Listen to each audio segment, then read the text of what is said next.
So we are starting with adaptations for self pollination.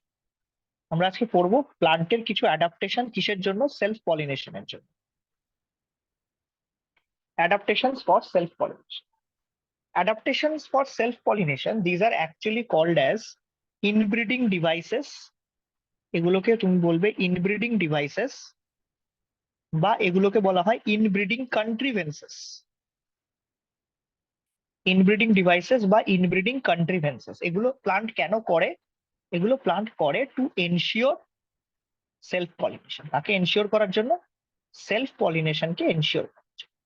তো self পলিনেশনকে ensure করার জন্য প্লান্টের যে অ্যাডাপ্টেশনটা, এগুলোকে বলা হয় হচ্ছে ইনব্রিডিং ডিভাইসেস বা ইনব্রিডিং কন্ট্রিভেন্সেস।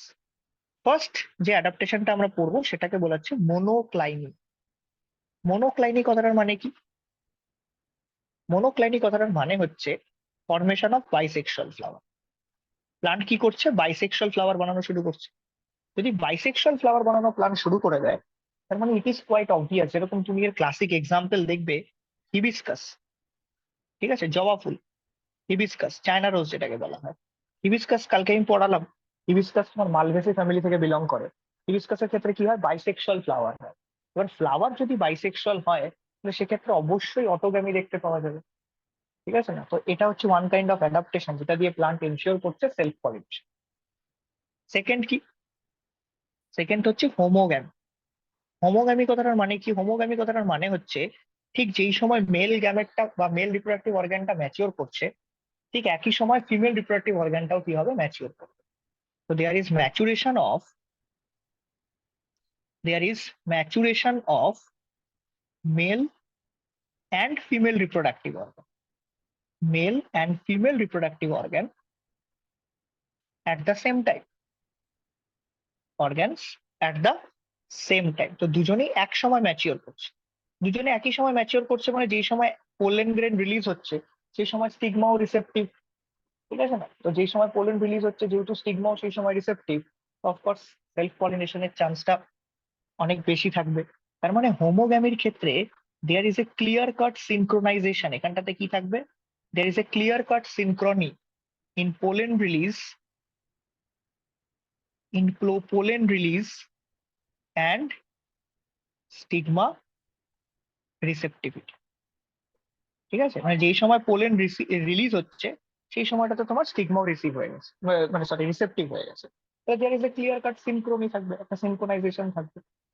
তো যখনই পোলেন গ্রেড রিলিজ হবে, যেহেতু স্টিগমাও রিসেপটিভ, তো পলিনেশনের চান্সেস কি হবে? ম্যাক্সিমাম। এটা আমরা কোথায় দেখতে পাবো? এটার এক্সাম্পল কি হবে? এটার এক্সাম্পল হবে হচ্ছে wheat, rice, sunflower, potato, Mirabilis jalapa, যেটাকে আমরা 4 o'clock প্লান্ট বলি। তো এই সমস্ত প্লান্টের ক্ষেত্রে তুমি হোমোগ্যামি দেখতে পাবে। থার্ডের ক্ষেত্রে আমরা কি দেখবো? থার্ড অ্যাডাপ্টেশনটা বলেছে ক্লেইস্টোগ্যামাস ফ্লাওয়ার। ক্লেইস্টোগ্যামাস ফ্লাওয়ার, ক্লেইস্টোগ্যামাস ফ্লাওয়ার কথাটার মানে কি? ক্লেইস্টোগ্যামাস ফ্লাওয়ার কথাটার মানে হচ্ছে ক্লোজড ফ্লাওয়ার। মানে এই ফ্লাওয়ার গুলো একদমই বন্ধ করা থাকে, ক্লোজ থাকে, ঠিক আছে? তো এগুলো হচ্ছে ফ্লাওয়ারের ভেতরে সেক্স অর্গান গুলো এনক্লোজড আছে।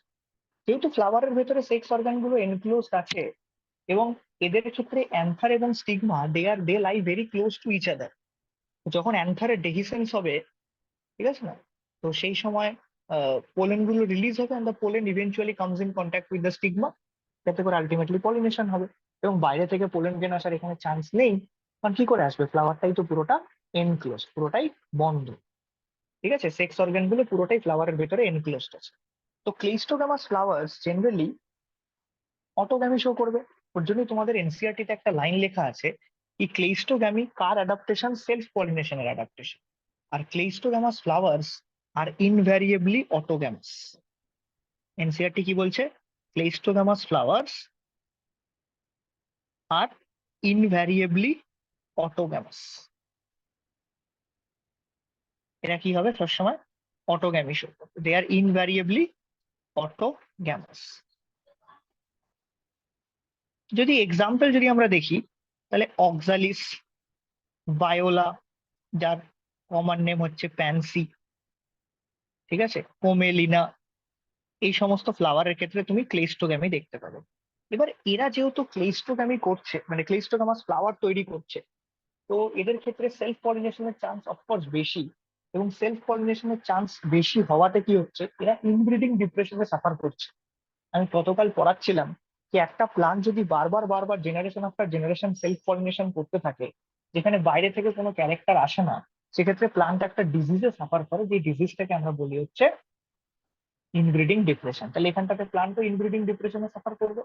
তো ওর জন্য এই ক্লেইস্টোগামাস ফ্লাওয়ার যে সমস্ত প্লান্টরা বানাচ্ছে, তারা আরেক ধরনের ফ্লাওয়ার বানাচ্ছে, যে ফ্লাওয়ারটাকে আমরা বলছি ক্যাজমোগ্যামাস ফ্লাওয়ার। তো এদের এই অক্সালিস বলো বা কোমেলিনা বলো বা ভায়োলা বলো, এদের ক্ষেত্রে দু ধরনের ফ্লাওয়ার তৈরি হয়, ঠিক আছে। একটা হচ্ছে ক্যাজমোগ্যামাস, আর একটা হচ্ছে ক্লেইস্টোগ্যামাস। ক্যাজমোগ্যামাস কথাটার মানে কি? ক্যাজমোগ্যামাস কথাটার মানে হচ্ছে ওপেন ফ্লাওয়ার। তাহলে যেহেতু ওপেন হচ্ছে এক্ষেত্রে, যেহেতু এক্ষেত্রে ফ্লাওয়ারটা ক্লোজ নয়, তার মানে এখানে বাইরে থেকে পোলেন গ্রেন আসতে পারে।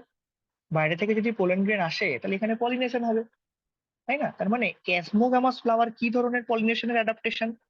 ক্রস পলিনেশনের অ্যাডাপ্টেশন। তার মানে ক্যাসমোগামাস ফ্লাওয়ারে জিনোগামি বা অ্যালোগামি হতে পারে, কিন্তু ক্লেইস্টোগামাস ফ্লাওয়ারে কিন্তু কোনোদিন জিনোগামি বা অ্যালোগামি হবে না, ইভেন গেইটেনোগামিও হবে না। ক্লেইস্টোগামাস ফ্লাওয়ার্স আর ইনভ্যারিয়েবলি অটোগামস। তাহলে ক্যাসমোগামাস ফ্লাওয়ার কি হবে? জেনেটিক ভ্যারিয়েবিলিটি নিয়ে আসবে। তোমাকে যদি কেউ জিজ্ঞেস করে কি অক্সালিস, ভায়োলা বা পোমেলিনা এই ধরনের প্লান্টে জেনেটিক ভ্যারিয়েবিলিটি কোন ধরনের ফ্লাওয়ার নিয়ে আসে, অফকোর্স ক্লেইস্টোগামাস তো কোনোভাবেই পারবে না। Chasmogamous flower is responsible for bringing the genetic variability in case of this three plant, Oxalis, Viola and Commelina, ঠিক আছে।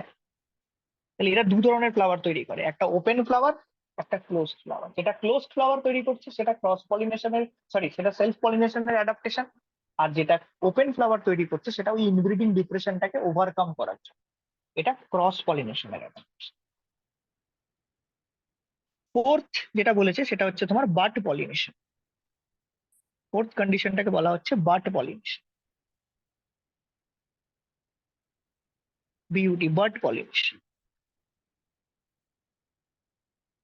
ঠিক আছে। এখানে তুমি কি দেখতে পাচ্ছ? এখানে দেখতে পাচ্ছ কি বাট স্টেজেই পলিনেশন হয়ে যাচ্ছে। এখানে কি দেখতে পাচ্ছ? বাট স্টেজেই পলিনেশন হয়ে যাচ্ছে। এই বাট পলিনেশনের তোমাদের ক্লাসিক এক্সাম্পল আমি পড়িয়েছিলাম পি প্লান্ট, যার সাইন্টিফিক নেম হচ্ছে পাইসাম স্যাটাইভা, তাই না? এরা কি হয়, বাট স্টেজেই, মানে ফুলটা ফোটার আগেই, ব্লুমিং এর আগেই এদের কি হয়, পলিনেশন হয়। তার মানে যেই ফুলটা অ্যাকচুয়ালি ফুটছে, যেটা অ্যাকচুয়ালি ব্লুম করছে, সেটা অলরেডি কিন্তু পলিনেটেড। তো বাট পলিনেশনও কিসের অ্যাডাপ্টেশন হবে? সেলফ পলিনেশনের অ্যাডাপ্টেশন হবে, ঠিক আছে। আর একটা, আর একটা দেখা যায় সেটা হচ্ছে জিওকার্পি বলা হয় এটাকে, এটাকে জিওকার্পি বলা হয়। জিওকার্পির ক্লাসিক এক্সাম্পল কি? জিওকার্পির ক্লাসিক এক্সাম্পল হচ্ছে গ্রাউন্ড নাট। জিওকার্পির ক্লাসিক এক্সাম্পল হচ্ছে তোমার গ্রাউন্ড নাট। গ্রাউন্ড নাটের সাইন্টিফিক নেম কি? গ্রাউন্ড নাটের সাইন্টিফিক নেম হচ্ছে অ্যারাচিস হাইপোজিয়া, অ্যারাচিস হাইপোজিয়া। এদের ক্ষেত্রে যে ফুলটা ফোটে না, সেই ফুলটা অ্যাকচুয়ালি মাটির নিচে হয়। এদের যে ওভারির টিপটা থাকে, টিপ অফ দ্য ওভারি, এটাকে আমরা পেডিসেল বলি, এই টিপ অফ দ্য ওভারি কি হয়, ফার্টিলাইজেশনের পর প্রচুর লম্বা হয়ে যায়, এবং এটা কি হয়, ওভারিটাকে একদম সয়েলের ভেতরে ডিপ করে দেয়। তো আলটিমেটলি যে ফ্রুটটা আসে, সরি আমি ভুল বললাম, আমি আমি মনে হয় ফ্লাওয়ারটাকেই বলে দিয়েছি হচ্ছে তোমার মাটির নিচে, অ্যাকচুয়ালি ফ্লাওয়ারটা না। এদের ক্ষেত্রে কি হয়, যেটা তোমার টিপ অফ দ্য ওভারি থাকে, যেটাকে আমরা বলি হচ্ছে তোমার পেডিসেল, সেই টিপ অফ দ্য ওভারিটা কি হয়, ফার্টিলাইজেশনের পর লম্বা হয়ে যায়, এনলার্জ করে যায়, এবং সেটা ওভারিটাকে না পুরো সয়েলের নিচে ডিপ করে দেয়। মানে ওভারিটা পুরোটাই সয়েলের নিচে চলে যায়। ওভারিটা পুরোটা সয়েলের নিচে চলে যাওয়াতে কি হচ্ছে, মানে এদের অ্যাকচুয়ালি এই আন্ডারগ্রাউন্ড ফ্লাওয়ার হয়। জিওকার্পিতে তুমি অ্যাকচুয়ালি দেখতে পাবে আন্ডারগ্রাউন্ড ফ্লাওয়ার, ঠিক আছে। আমি একটা ডায়াগ্রাম দেখাচ্ছি তোমাদের, 1 মিনিট। জিওকার্পির এক্সাম্পলটা তোমাদের দেখাচ্ছি, জাস্ট 1 মিনিট।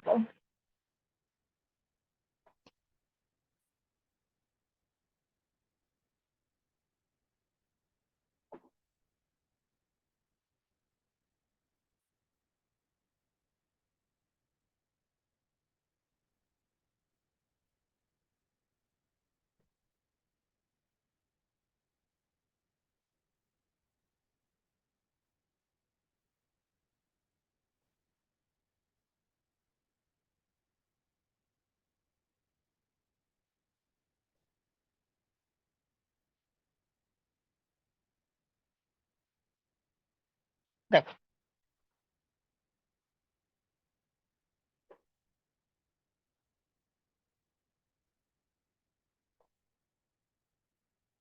এই দেখো এই ডায়াগ্রামটা নোটিস করো, এটা এই জিও কার্পিটা দেখাচ্ছে এখানটাতে। এখানে নোটিস করেছো কি হচ্ছে, দেখো ফার্টিলাইজেশনের পর এই যে ফ্লাওয়ারটা আছে নোটিস করো, দেখো এই ফ্লাওয়ারটা দেখো নিচের দিকে চলে যাচ্ছে, দেখেছো? এই ফ্লাওয়ারটা নিচের দিকে চলে যাচ্ছে, মানে এই ওভারিটাকে কি করবে, মাটির তলায় নিয়ে চলে যাবে। মানে আন্ডারগ্রাউন্ড ফ্লাওয়ার হচ্ছে অ্যাকচুয়ালি আফটার ফার্টিলাইজেশন। মাটির নিচে চলে যাচ্ছে এটা। তো এটাও এক ধরনের তোমার সেলফ পলিনেশন অ্যাডাপ্টেশন। ঠিক আছে, এটা দেখতে পাওয়া যাবে গ্রাউন্ড নাটের ক্ষেত্রে। কি এদের ক্ষেত্রে কি হয়, যে টিপ অফ দ্য ওভারি হয়, যেটাকে আমরা বলি পেডিসেল। ঠিক আছে, যেটা পেডিসেল বলা হয়, পেডিসেল কথাটার মানে হচ্ছে এখানটাতে টিপ অফ ওভারি। সেটা এতটাই এনলার্জ করে, এটা এতটাই এনলার্জ করে যায়, এই পেডিসেলের এনলার্জমেন্ট হয়। এবং পেডিসেলের এনলার্জমেন্টে কি হয় আলটিমেটলি, পেডিসেলের এনলার্জমেন্টে due to the enlargement of the pedicel পুরো ওভারিটাই আলটিমেটলি তোমার মাটির নিচে চলে যায়। তার মানে ফ্রুটটাও আলটিমেটলি কিন্তু মাটির নিচেই হয়, ওর জন্য এর নাম হচ্ছে গ্রাউন্ড নাট। এখানটাতে ক্রস পলিনেশনের কোনো সুযোগই নেই। ঠিক আছে, তো এটাও এই জিও কার্পিও হচ্ছে তোমার এক ধরনের ক্রস পলিনেশনে, সরি সেলফ পলিনেশনে অ্যাডাপ্টেশন। তাহলে কি কি দেখলাম আমরা সেলফ পলিনেশনের অ্যাডাপ্টেশন? জিও কার্পিটা বোঝা গেছে তো? বোঝা গেছে দীপাঞ্জন, নীলার্য, বোঝা গেছে জিও কার্পিটা? হ্যাঁ স্যার। আচ্ছা। তো সেলফ পলিনেশনের কি কি অ্যাডাপ্টেশন করলাম, সেলফ পলিনেশনের অ্যাডাপ্টেশনে ফার্স্ট আমরা দেখলাম হচ্ছে বাইসেক্সুয়াল ফ্লাওয়ার তৈরি করছে প্লান্ট, যেটাকে আমরা মনোক্লাইনি বলছি। সেকেন্ড আমরা দেখলাম হোমোগ্যামি, যেখানে মেল আর ফিমেল রিপ্রোডাক্টিভ অর্গান দুটো একই সাথে একই সময় ম্যাচিওর করছে। থার্ড আমরা দেখলাম হচ্ছে ক্লেস্টোগামাস ফ্লাওয়ার তৈরি করছে। তো সেই ক্লেস্টোগামাস ফ্লাওয়ার থেকে যেহেতু ইনব্রিডিং ডিপ্রেশন চলে আসছে, তো সেখানে ক্যাসমোগামাস ফ্লাওয়ার তৈরি করা হচ্ছে। একটা আমরা দেখলাম বার্ড পলিনেশন, যেটা পি প্লান্টের ক্যারেক্টারিস্টিক ফিচার। আর একটা আমরা দেখবো জিও কার্পি, যেখানে আমরা আন্ডারগ্রাউন্ড ফ্লাওয়ার দেখতে পাচ্ছি। এটা গ্রাউন্ড নাটের ক্ষেত্রে দেখা যাচ্ছে এই টিপ অফ দ্য ওভারিটা এতটাই এনলার্জ করে গেছে এবং সেই পুরো ওভারিটাকে কি করছে, আলটিমেটলি মাটির নিচে নিয়ে যাচ্ছে। তো ফ্রুটটাও মাটির নিচেই হচ্ছে। নেক্সট আমরা পড়বো হচ্ছে অ্যাডাপ্টেশন ফর ক্রস পলিনেশন।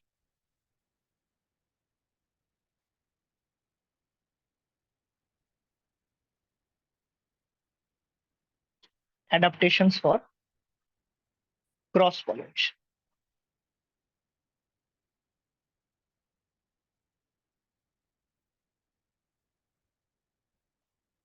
যেটা ক্রস পলিনেশনের অ্যাডাপ্টেশন হয় সেগুলোকে আমরা বলি হচ্ছে অ্যাকচুয়ালি আউটব্রিডিং ডিভাইসেস। এগুলোকে আউটব্রিডিং ডিভাইসেস বা আউটব্রিডিং কন্ট্রিভেন্সেস বলা হয়। Those are called as outbreeding devices or outbreeding contrivances. Outbreeding devices বা outbreeding contrivances বলা হয়। তো outbreeding devices and outbreeding contrivances are actually adaptations for cross pollination. কি কি, যেগুলো সেলফ পলিনেশনে পড়েছি ঠিক তার আমরা এক্স্যাক্টলি অপোজিট কেসটা দেখবো এখানটাতে। কি কি দেখতে পাবো আমরা এখানটাতে? এখানটাতে আমরা সবার ফার্স্টে দেখবো কি প্লান্ট ইউনিসেক্সুয়াল ফ্লাওয়ার তৈরি করছে, যেটাকে বলা হচ্ছে ডাইক্লাইন, বা যেটাকে ইউনিসেক্সুয়ালিটিও বলা হয়। ইউনিসেক্সুয়ালিটি বা এটার আরেকটা নাম হচ্ছে ডাইক্লাইনি। বাইসেক্সুয়াল ফ্লাওয়ার তৈরি করাটাকে মনোক্লাইনি বলছিলাম, ইউনিসেক্সুয়াল ফ্লাওয়ার তৈরি করাটাকে আমরা ডাইক্লাইনি বলি। ডাইক্লাইনির ক্ষেত্রে কি হচ্ছে, flowers must be unisexual, flowers must be unisexual. ঠিক আছে, এবার ইউনিসেক্সুয়াল বলতে কি হবে, আইদার স্টিলেটও হতে পারে, মানে যেখানে অনলি ফিমেল রিপ্রোডাক্টিভ অর্গান আছে, বা যেখানে শুধু মেল রিপ্রোডাক্টিভ অর্গান আছে, স্ট্যামিনেটও হতে পারে। তো আইদার পিস্টিলেট অর স্ট্যাম। ঠিক আছে, এক্সাম্পল, এক্সাম্পল ক্যাস্টার, ঠিক আছে, পাপায়া, পাপায়া। ঠিক আছে, ক্যাস্টারের ক্ষেত্রে কি ঘটনা ঘটে, ক্যাস্টারের ক্ষেত্রে আমরা পড়েছিলাম লাস্ট ক্লাসে, আমি পড়িয়েছিলাম ক্যাস্টারের ক্ষেত্রে ঘটনাটা। ক্যাস্টারের ক্ষেত্রে ঘটনাটা কি হয়, ক্যাস্টারের ক্ষেত্রে ঘটনাটাতে আমরা জানি কি এরকম একটা সিঙ্গেল ফ্লাওয়ার, সিঙ্গেল প্লান্ট, তার দুটো ব্রাঞ্চে দেখো, একটাতে মেল ফ্লাওয়ার হয়েছে একটাতে ফিমেল ফ্লাওয়ার হয়েছে, তাই না? তাহলে এখানে যদি আমরা ফ্লাওয়ারের রেসপেক্টে দেখি, তাহলে ফ্লাওয়ারের রেসপেক্টে ফ্লাওয়ার গুলো কি, ফ্লাওয়ার গুলো তো ইউনিসেক্সুয়াল, তাই না? কারণ এই ফ্লাওয়ারটার মধ্যে শুধুমাত্র মেল রিপ্রোডাক্টিভ অর্গান আছে, এটার মধ্যে শুধুমাত্র ফিমেল রিপ্রোডাক্টিভ অর্গান আছে। ফ্লাওয়ার গুলো ইউনিসেক্সুয়াল, কিন্তু যেহেতু ফ্লাওয়ার মেল আর ফিমেল রিপ্রোডাক্টিভ অর্গান গুলো থাকার জন্য একটাই ঘর আছে, তো এই ধরনের প্লান্টকে আমরা মোনোইশিয়াস প্লান্ট বলি। তো এই কন্ডিশনটা অটোগ্যামিকে প্রিভেন্ট করতে পারে। এখানে তো অটোগ্যামি পসিবল নয়, কিন্তু এখানটাতে কিন্তু গেইটোনোগ্যামি হতে পারে। কি হতে পারে? গেইটোনোগ্যামি। আর পাপায়ার ক্ষেত্রে আমরা কি দেখেছিলাম? পাপায়ার ক্ষেত্রে অ্যাকচুয়ালি ডায়েশিয়াস কন্ডিশন হয়, মেল প্লান্ট আর ফিমেল প্লান্ট কমপ্লিটলি আলাদা হয়। কিছু কিছু প্লান্টে শুধুমাত্র মেল ফ্লাওয়ারই তৈরি হয়, কিছু কিছু প্লান্টে শুধুমাত্র ফিমেল ফ্লাওয়ারই তৈরি হয়। ঠিক আছে, তাহলে এই ধরনের প্লান্টকে আমরা বলবো ডাইশিয়াস, এখানে মেল আর ফিমেল রিপ্রোডাক্টিভ অর্গান গুলো থাকার জন্য দুটো আলাদা আলাদা ঘর আছে। এটা হচ্ছে তোমার মেল প্লান্ট, এটা হচ্ছিল তোমার ফিমেল প্লান্ট। ঠিক আছে, ফিমেল প্লান্ট। এবার এটা অটোগ্যামিকেও প্রিভেন্ট করবে, it prevents autogamy as well as geitonogamy. দেখো এখানে অটোগ্যামিও পসিবল নয়, গেইটোনোগ্যামিও পসিবল নয়, শুধুমাত্র কি পসিবল এখানটাতে? Only xenogamy is possible. মানে এখানে শুধুমাত্র তোমার জিনোগ্যামি পসিবল। এটা আমি লাস্ট ক্লাসেও পড়িয়েছি, লাস্ট ক্লাসের রেকর্ডিংটার মধ্যে দেখবে এই জিনিসটা আছে, ইউনিসেক্সুয়ালিটি বা ডাইক্লেম। ঠিক আছে, সেকেন্ড সেকেন্ড বলেছে ডাইকোগ্যামি। ডাইকোগ্যামি কথাটার মানে কি? যেরকম সেলফ পলিনেশনের অ্যাডাপ্টেশনে পড়লাম হোমোগ্যামি, ক্রস পলিনেশন অ্যাডাপ্টেশন হচ্ছে ডাইকোগ্যামি। ডাইকোগ্যামি কথাটার মানে হচ্ছে যে differential maturation of male and female reproductive organs. মানে যে সময় মেল রিপ্রোডাক্টিভ অর্গান ম্যাচিওর করছে, যে সময় ফিমেল ম্যাচিওর নয় আইদার, বা এরকমও হতে পারে যে সময় ফিমেল ম্যাচিওর করে গেছে সে সময় মেল ম্যাচিওর হয়নি। তার মানে there is no synchronization between the release of the pollen as well as the receptivity of the stigma. এখানে অটোগ্যামি কোনোভাবেই হতে পারে না, তাই না? তার মানে ডাইকোগ্যামির ডেফিনেশনে আমরা কি? Dichogamy is the maturation of, it is the maturation of male and female sex organs in different time, তাই না? আলাদা আলাদা সময় ম্যাচিওর করছে। এটার মানে হচ্ছে there is no synchrony, there will be no synchrony between pollen release and stigma receptivity। পোলেনের রিলিজ আর স্টিগমা রিসেপ্টিভিটির মধ্যে কোনো সিনক্রোনাইজেশন নেই। এবার এখানটাতে এই ডাইকোগ্যামিতে আবার ফার্দার দুটো কন্ডিশন হতে পারে তোমার। কি কি কন্ডিশন হতে পারে? ধরো একটা কন্ডিশনে মেল আগে ম্যাচিওর করে গেছে ফিমেলের থেকে, মেল ম্যাচিওরস ফাস্টার দেন ফিমেল, তাহলে এই ঘটনাটাকে তুমি বলবে হচ্ছে প্রোট্যান্ড্রি, বা এই ধরনের ফ্লাওয়ারকে তুমি বলবে হচ্ছে প্রোট্যান্ড্রাস ফ্লাওয়ার, যেখানে মেল রিপ্রোডাক্টিভ অর্গান কার আগে ম্যাচিওর করে গেছে? ফিমেলের আগে ম্যাচিওর করে গেছে। এটাকে প্রোট্যান্ডি বা এই ধরনের ফ্লাওয়ারকে তুমি বলবে প্রোট্যান্ড্রাস ফ্লাওয়ার। এক্সাম্পল কি হবে? প্রোট্যান্ড্রি কোথায় দেখা যায়? কটন, ওকড়া, স্যালভিয়া, এদের ক্ষেত্রে প্রোট্যান্ডি দেখতে পাওয়া যায়। এটার উল্টো কন্ডিশনটা হতে পারে, ফিমেল আগে ম্যাচিওর করে গেছে মেলের থেকে, তাহলে এই ধরনের কন্ডিশনটাকে বলা হয় প্রোটোগাইনাস ফ্লাওয়ার, বা ফেনোমেনাটার নাম হচ্ছে প্রোটোগাইনি, যেখানে স্টিগমা রিসেপটিভ কিন্তু পোলেনই রিলিজ হচ্ছে না, অ্যান্থারে ডেইসেন্সি হচ্ছে না। এর এক্সাম্পল কি কি হবে? মিরাবিলিস জ্বালাপা, 4 o'clock প্লান্ট পড়িয়েছিলাম, ইনকমপ্লিট ডমিনেন্স দেখা যায়। র্যানানকিউলাসের ক্ষেত্রে দেখতে পাবে এটা, র্যানানকিউলাসের ক্ষেত্রে দেখতে পাবে এটা, এবং কাস্টার্ড অ্যাপেলের ক্ষেত্রেও দেখা যাবে এটা, কাস্টার্ড অ্যাপেলের ক্ষেত্রেও দেখা যাবে এটা। ডাইকোগ্যামি কি প্রিভেন্ট করে? ডাইকোগ্যামি প্রিভেন্টস অটোগ্যামি, ডাইকোগ্যামি প্রিভেন্টস অটোগ্যামি। এটা কাকে প্রিভেন্ট করে? অটোগ্যামিকে প্রিভেন্ট করে। ঠিক আছে, ডাইকোগ্যামি প্রিভেন্টস অটোগ্যামি। নেক্সট আসো, থার্ড কন্ডিশন কি বলেছিলাম? থার্ড কন্ডিশনে বলেছিলাম যে ডিফারেন্সিয়াল লেংথ অফ স্টাইল, যে ফিনোমেনাটাকে বলা হয় হেটেরো স্টাইল। আমি এই জিনিসটা পড়িয়েছিলাম কালকের ক্লাসের রেকর্ডিং এ আছে এটা। হেটেরো স্টাইল, হেটেরো স্টাইল মানে কি আমি পড়িয়েছিলাম কি, যদি সেলফ পলিনেশন করতে হয় না, তাহলে অ্যান্থার মানে অ্যান্থারের যে ফিলামেন্টটা আর যে স্টিগমা, এই দুটোকে একই লেভেলে থাকতে হয়। মানে যেই লেংথ অফ ফিলামেন্ট আর লেংথ অফ স্টাইল, এই দুটো ইকুয়াল হতে হবে। তার মানে কি হবে, অ্যান্থার যে লেভেলটাতে থাকবে সেম লেভেলটাতে কে লাই করবে, স্টিগমাও লাই করবে। তবেই তো অ্যান্থার থেকে যখন পোলেন গ্রেন গুলো রিলিজ হবে, সেগুলো ইজিলি গিয়ে কার উপর স্টিক করতে পারবে, তোমার স্টিগমার উপরে স্টিক করতে পারবে। এটাই তো কন্ডিশন, এটাই তো সেলফ পলিনেশনকে এনশিওর করবে। কিন্তু এখানটাতে দেখো দেখা যাচ্ছে হেটেরো স্টাইলি। হেটেরো কথাটার মানে হচ্ছে ডিফারেন্ট। তো হেটেরো স্টাইলি কথাটার মানে কি, হেটেরো স্টাইলি কথাটার মানে হচ্ছে different length of style, different length of style. এবার এখানটাতে তোমার দুটো কন্ডিশন পসিবল হেটেরো স্টাইলিতে। কি কন্ডিশন পসিবল হেটেরো স্টাইলিতে? প্রথম একটা কন্ডিশনে আমরা দেখবো কি, যেখানে স্টাইলের লেংথ বড় হয়ে গেছে ফিলামেন্টের থেকে। ধরো এরকম কন্ডিশন, বাইসেক্সুয়াল ফ্লাওয়ার, কিন্তু ফ্লাওয়ার গুলো বাইসেক্সুয়াল, কিন্তু স্টাইলের লেংথ অনেক বড় হয়ে গেছে কার থেকে, ফিলামেন্টের। দেখো স্টাইল কতটা উঁচুতে, স্টিগমা কত উঁচুতে, আর দেখো ফিলামেন্ট কত ছোট, অ্যান্থার কত নিচুতে। তাহলে এখানেও দেখো সেলফ পলিনেশন হতে পারছে না। ঠিক আছে, এই ধরনের ফ্লাওয়ারকে আমরা বলবো পিন টাইপ ফ্লাওয়ার।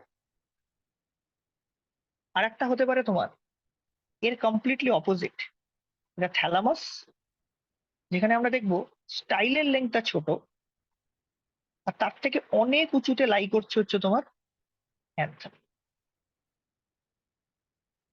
অনেক উঁচুতে লাই করছে হচ্ছে তোমার অ্যান্থার। তাহলে এই ধরনের ফ্লাওয়ারকে আমরা বলবো হচ্ছে থ্রাম টাইপ। তাহলে এক্ষেত্রেও কিন্তু তোমার সেলফ পলিনেশনটা অ্যাভয়েড হচ্ছে। এই হেটেরোস্টাইলিক ক্লাসিক এক্সাম্পল কি, এটা দেখতে পাওয়া যাবে তিনটে প্লান্টে। একটা হচ্ছে প্রাইম রোজ, একটা হচ্ছে প্রিমুলা বলে একটা প্লান্ট, আর একটা হচ্ছে লিনাম বলে একটা।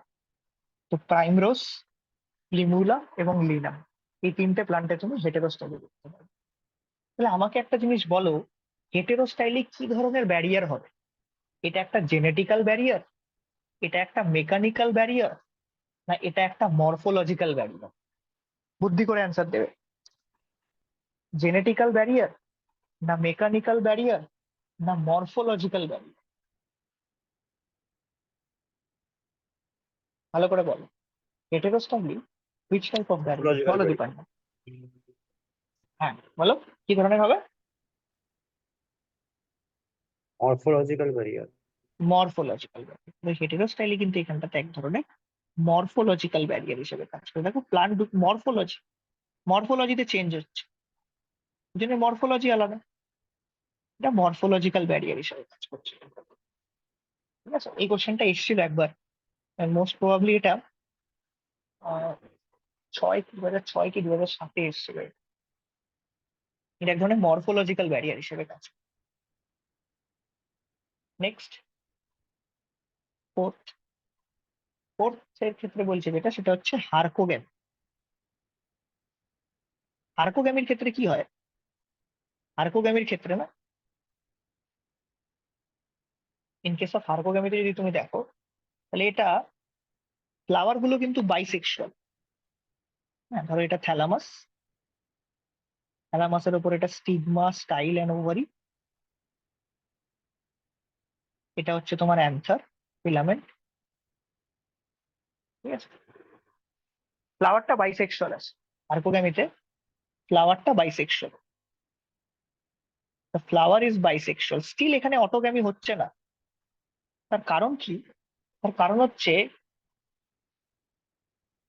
এই যে স্টিগমাটা আছে না, এই স্টিগমাটাকে এরকম কভার করে রাখা হয়েছে একটা ব্যারিয়ার দিয়ে। স্টিগমাটাকে যেহেতু একটা কভার করে একটা কভারের মধ্যে রেখে দেওয়া হয়েছে, তো এখান থেকে কোনো পোলেন গ্রেন গিয়ে আর এখানটাতে স্টিগমার উপরে স্টিক করতে পারছে না, কোনো পোলেন গ্রেন গিয়ে স্টিগমার উপরে স্টিক করতে পারছে না, স্টিগমাটাকে কভার করা আছে। এটা দেখতে পাওয়া যায় হচ্ছে তোমার হার্কোগ্যামি দেখতে পাওয়া যায় ক্যালোট্রপিস বলে একটা প্ল্যান্টের ক্ষেত্রে। এখানে স্টিগমাটা বাইরে থেকে কভার করা, স্টিগমাটা যেহেতু বাইরে থেকে কভার করা, তো পোলেন গ্রেন আর কি অব্দি পৌঁছতে পারছে না, পোলেন গ্রেন আর পৌঁছতে পারছে না তোমার স্টিগমা পর্যন্ত। কাজে বাইসেক্সুয়াল হওয়া সত্ত্বেও এখানটাতে কিন্তু সেলফ পলিনেশনকে আমরা অ্যাভয়েড করছি। ঠিক আছে, এই হার্কোগ্যামি কি ধরনের ব্যারিয়ার তাহলে হিসাবে কাজ করছে? এটা কিন্তু মরফোলজিক্যাল ব্যারিয়ার নয়, এটা এখানে কি ধরনের ব্যারিয়ার? Mechanical barrier. এটা এখানে মেকানিক্যাল ব্যারিয়ার হিসেবে কাজ করে। তো বাইরে থেকে একটা কভারিং দিয়ে কভার করে দেওয়া হয়েছে, যাতে করে এখানটাতে তোমার হচ্ছে কন্ট্যাক্টে আসতে পারছে না, পোলেন গ্রেন গুলো কোনোভাবেই স্টিগমার কন্ট্যাক্টে আসতে পারছে না। আর একটা যেটা সব থেকে ইম্পর্টেন্ট, সেটা হচ্ছে সেলফ ইনকম্প্যাটিবিলিটি। সেলফ ইনকম্প্যাটিবিলিটি কথাটার মানে বোঝো ভালো করে। সেলফ ইনকম্প্যাটিবিলিটি, সেলফ ইনকম্প্যাটিবিলিটি কথাটার মানে কি? মানে ফ্লাওয়ারটা বাইসেক্সুয়াল, কিন্তু ফ্লাওয়ারটা বাইসেক্সুয়াল মানে পোলেন গ্রেন কোথা থেকে এসছে? পোলেন গ্রেন ওর নিজে থেকেই এসছে। ঠিক আছে, পোলেন গ্রেন কোথা থেকে এসছে? পোলেন গ্রেন ওর নিজে থেকে এসছে। কিন্তু নিজে থেকে আসা যে পোলেন গ্রেনটা, সেই পোলেন গ্রেনটা কি হয়ে গেছে? ইনকম্প্যাটিবল হয়ে গেছে। ইনকম্প্যাটিবল কথাটার মানে কি? ইনকম্প্যাটিবল কথাটার মানে ওর কম্প্যাটিবিলিটি নেই। কিসের কম্প্যাটিবিলিটি নেই? কম্প্যাটিবিলিটি নেই কিসে? কম্প্যাটিবিলিটি নেই হচ্ছে পোলেন টিউব ফর্মেশন। ও পোলেন টিউব ফর্মেশন করতে পারবে না। তার মানে কি? ধরো একটা বাইসেক্সুয়াল ফ্লাওয়ার আছে, সেই বাইসেক্সুয়াল ফ্লাওয়ারে ধরে রাখো এটা হচ্ছে স্টিগমা, আমি ড্র। ঠিক আছে, কি হয়েছে না, এটা হচ্ছে ওর নিজের একটা পোলেন গ্রেন, আর এই পোলেন গ্রেনটা ধরো হচ্ছে ওর বাইরের অন্য বাইরের থেকে এসছে। এই পোলেন গ্রেনটা হচ্ছে আউটসাইড, বাইরের থেকে এসছে। ঠিক আছে, এবার প্লান্ট কি করতে চাইছে? প্লান্ট সবসময় ক্রস পলিনেশনকে ফেভার করতে চাইছে, প্লান্ট সবসময় সেলফ পলিনেশনকে অ্যাভয়েড করতে চাইছে। তো কি করবে?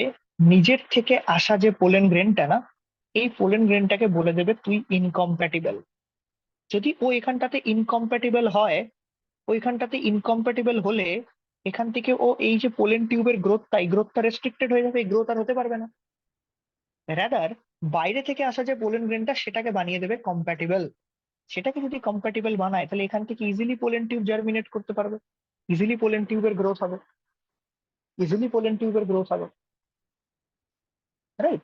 তাহলে এই ডিসিশনটা কে নিতে পারছে? This decision can be taken by this stigma.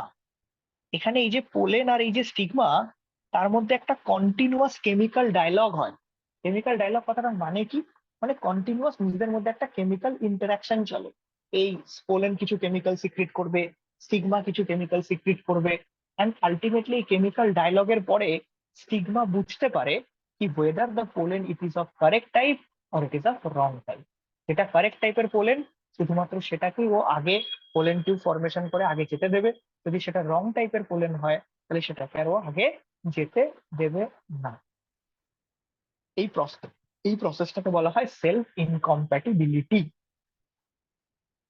ঠিক আছে, এবার খুব ভালো করে শোনো, খুব ভালো করে মন দিয়ে শোনো, তারপর যা যা ডাউট থাকবে আমি ক্লিয়ার করবো। দেখো, সেলফ ইনকম্প্যাটিবিলিটি একটা জিন দিয়ে কন্ট্রোল হয়, যে জিনটাকে বলা হয় এস জিন। যে জিনটাকে বলা হয় এস জিন। এবার এই এস জিনের কটা ভ্যারিয়েন্ট আছে? এস জিনের 6টা ভ্যারিয়েন্ট আছে। কি কি? S1, S2, S3, S4, S5, S6. How many variants are there? 6 variants are there. 6টা ভ্যারিয়েন্ট আছে এস জিন। তোমাদের মনে আছে আমি পড়িয়েছিলাম অ্যান্থারের ওয়ালের মধ্যে একটা লেয়ার থাকে, যে লেয়ারটার নাম হয় ট্যাপেটাম, সব থেকে ইনারমোস্ট লেয়ার। আমি তোমাদের পড়িয়েছিলাম এই ট্যাপেটাম এক ধরনের প্রোটিন তৈরি করতে পারে, যে প্রোটিনটাকে আমরা বলি হচ্ছে কম্প্যাটিবিলিটি প্রোটিন। তাহলে এই যে কম্প্যাটিবিলিটি প্রোটিন আছে না, এই কম্প্যাটিবিলিটি প্রোটিন কে তৈরি করে জানো? এই যে এস জিনের 6টা ভ্যারিয়েন্ট আছে, এই 6টা ভ্যারিয়েন্ট 6টা আলাদা আলাদা রকমের প্রোটিন তৈরি করে, এবং প্রত্যেকটা প্রোটিনের স্ট্রাকচার আলাদা হয়। 6টা আলাদা আলাদা 6 রকমের প্রোটিনও তৈরি করে। প্রত্যেকটা প্রোটিনের স্ট্রাকচার আলাদা হয়। কি আলাদা হয়? স্ট্রাকচার। এবার সবগুলো প্রোটিনের স্ট্রাকচার তো মনে রাখা আমাদের পক্ষে সম্ভব নয়। তো আমরা কি করছি? প্রত্যেকটা প্রোটিনকে আলাদা আলাদা কালার দিয়ে ডিকোড করছি, কিন্তু কখনোই কিন্তু আলাদা আলাদা কালারের প্রোটিন তৈরি হয় না। মাথায় কি রাখবে? এই যে 6টা জিন, সেই 6টা জিন 6টা আলাদা আলাদা স্ট্রাকচারের প্রোটিন তৈরি করে। প্রত্যেকটা প্রোটিনের স্ট্রাকচার প্রত্যেকের থেকে আলাদা। ঠিক আছে, কিন্তু আমরা এটাকে কালার কোড করে দিচ্ছি, ধরে নাও S1 যেটা আছে সেটা ব্ল্যাক কালারের প্রোটিন তৈরি করে, ঠিক আছে, ব্ল্যাক কালারের প্রোটিন তৈরি করে। S2 যেটা আছে সেটা ধরো ব্লু কালারের প্রোটিন তৈরি করে। S3 যেটা আছে সেটা ধরে নাও ইয়েলো কালারের প্রোটিন তৈরি করে। S4 যেটা আছে সেটা ধরে নাও রেড কালারের প্রোটিন তৈরি করে। S5 যেটা আছে সেটা ধরে নাও অরেঞ্জ কালারের প্রোটিন তৈরি করে। আর S6 যেটা আছে সেটা ধরে নাও গ্রিন কালারের প্রোটিন তৈরি করে। তো ছটা ছটা আলাদা আলাদা কালারের প্রোটিন তৈরি হয়ে গেল, ঠিক আছে। এবার ভালো করে শোনো, সেলফ ইনকম্প্যাটিবিলিটি ক রকমের হয়? দু রকমের। একটাকে বলা হয় গ্যামেটোফিটিক সেলফ ইনকম্প্যাটিবিলিটি, একটাকে বলা হয় গ্যামেটোফিটিক সেলফ ইনকম্প্যাটিবিলিটি, একটাকে বলা হয় স্পোরোফিটিক সেলফ ইনকম্প্যাটিবিলিটি, ঠিক আছে, স্পোরোফিটিক সেলফ ইনকম্প্যাটিবিলিটি। ফার্স্টে আমরা ডিসকাস করব গ্যামেটোফিটিক সেলফ ইনকম্প্যাটিবিলিটি, তারপরে আমি আসছি স্পোরোফিটিক সেলফ ইনকম্প্যাটিবিলিটি। দেখো গ্যামেটোফিটিক সেলফ ইনকম্প্যাটিবিলিটি কি জিনিস? আমরা যদি, এটা ধরো ফিলামেন্ট আছে, এটা আছে ধরো অ্যান্থার। ধরো এই অ্যান্থারের জেনেটিক কম্বিনেশন আছে হচ্ছে S2S3। ধরে নাও অ্যান্থারের জেনেটিক কম্বিনেশন আছে হচ্ছে তোমার S2S3। তাহলে এই যে অ্যান্থারের ভেতরে পোলেন গুলো তৈরি হবে, দু রকমের পোলেন তৈরি হবে। তো কিছু পোলেনের গায়ে S2, কিছু পোলেনের কাছে S2 জিন থাকবে, কিছু পোলেনের কাছে S3 জিন থাকবে। কারণ অ্যান্থারের জেনেটিক কম্বিনেশন কি ছিল? S2S3 ছিল, তাই না? তার মানে কি, অ্যান্থারের ভেতরে যে পোলেন গ্রেন গুলো তৈরি হবে, কিছু পোলেন গ্রেন S2 জিন ক্যারি করবে, কিছু পোলেন গ্রেন S3 জিন ক্যারি করবে, ঠিক আছে। পোলেন গ্রেনের বাইরে কোন ওয়াল থাকে? পোলেন গ্রেনের বাইরে থাকে হচ্ছে তোমার এক্সাইম। ভেতরে কোন লেয়ার থাকে? সেটা হচ্ছে তোমার ইনটাইম।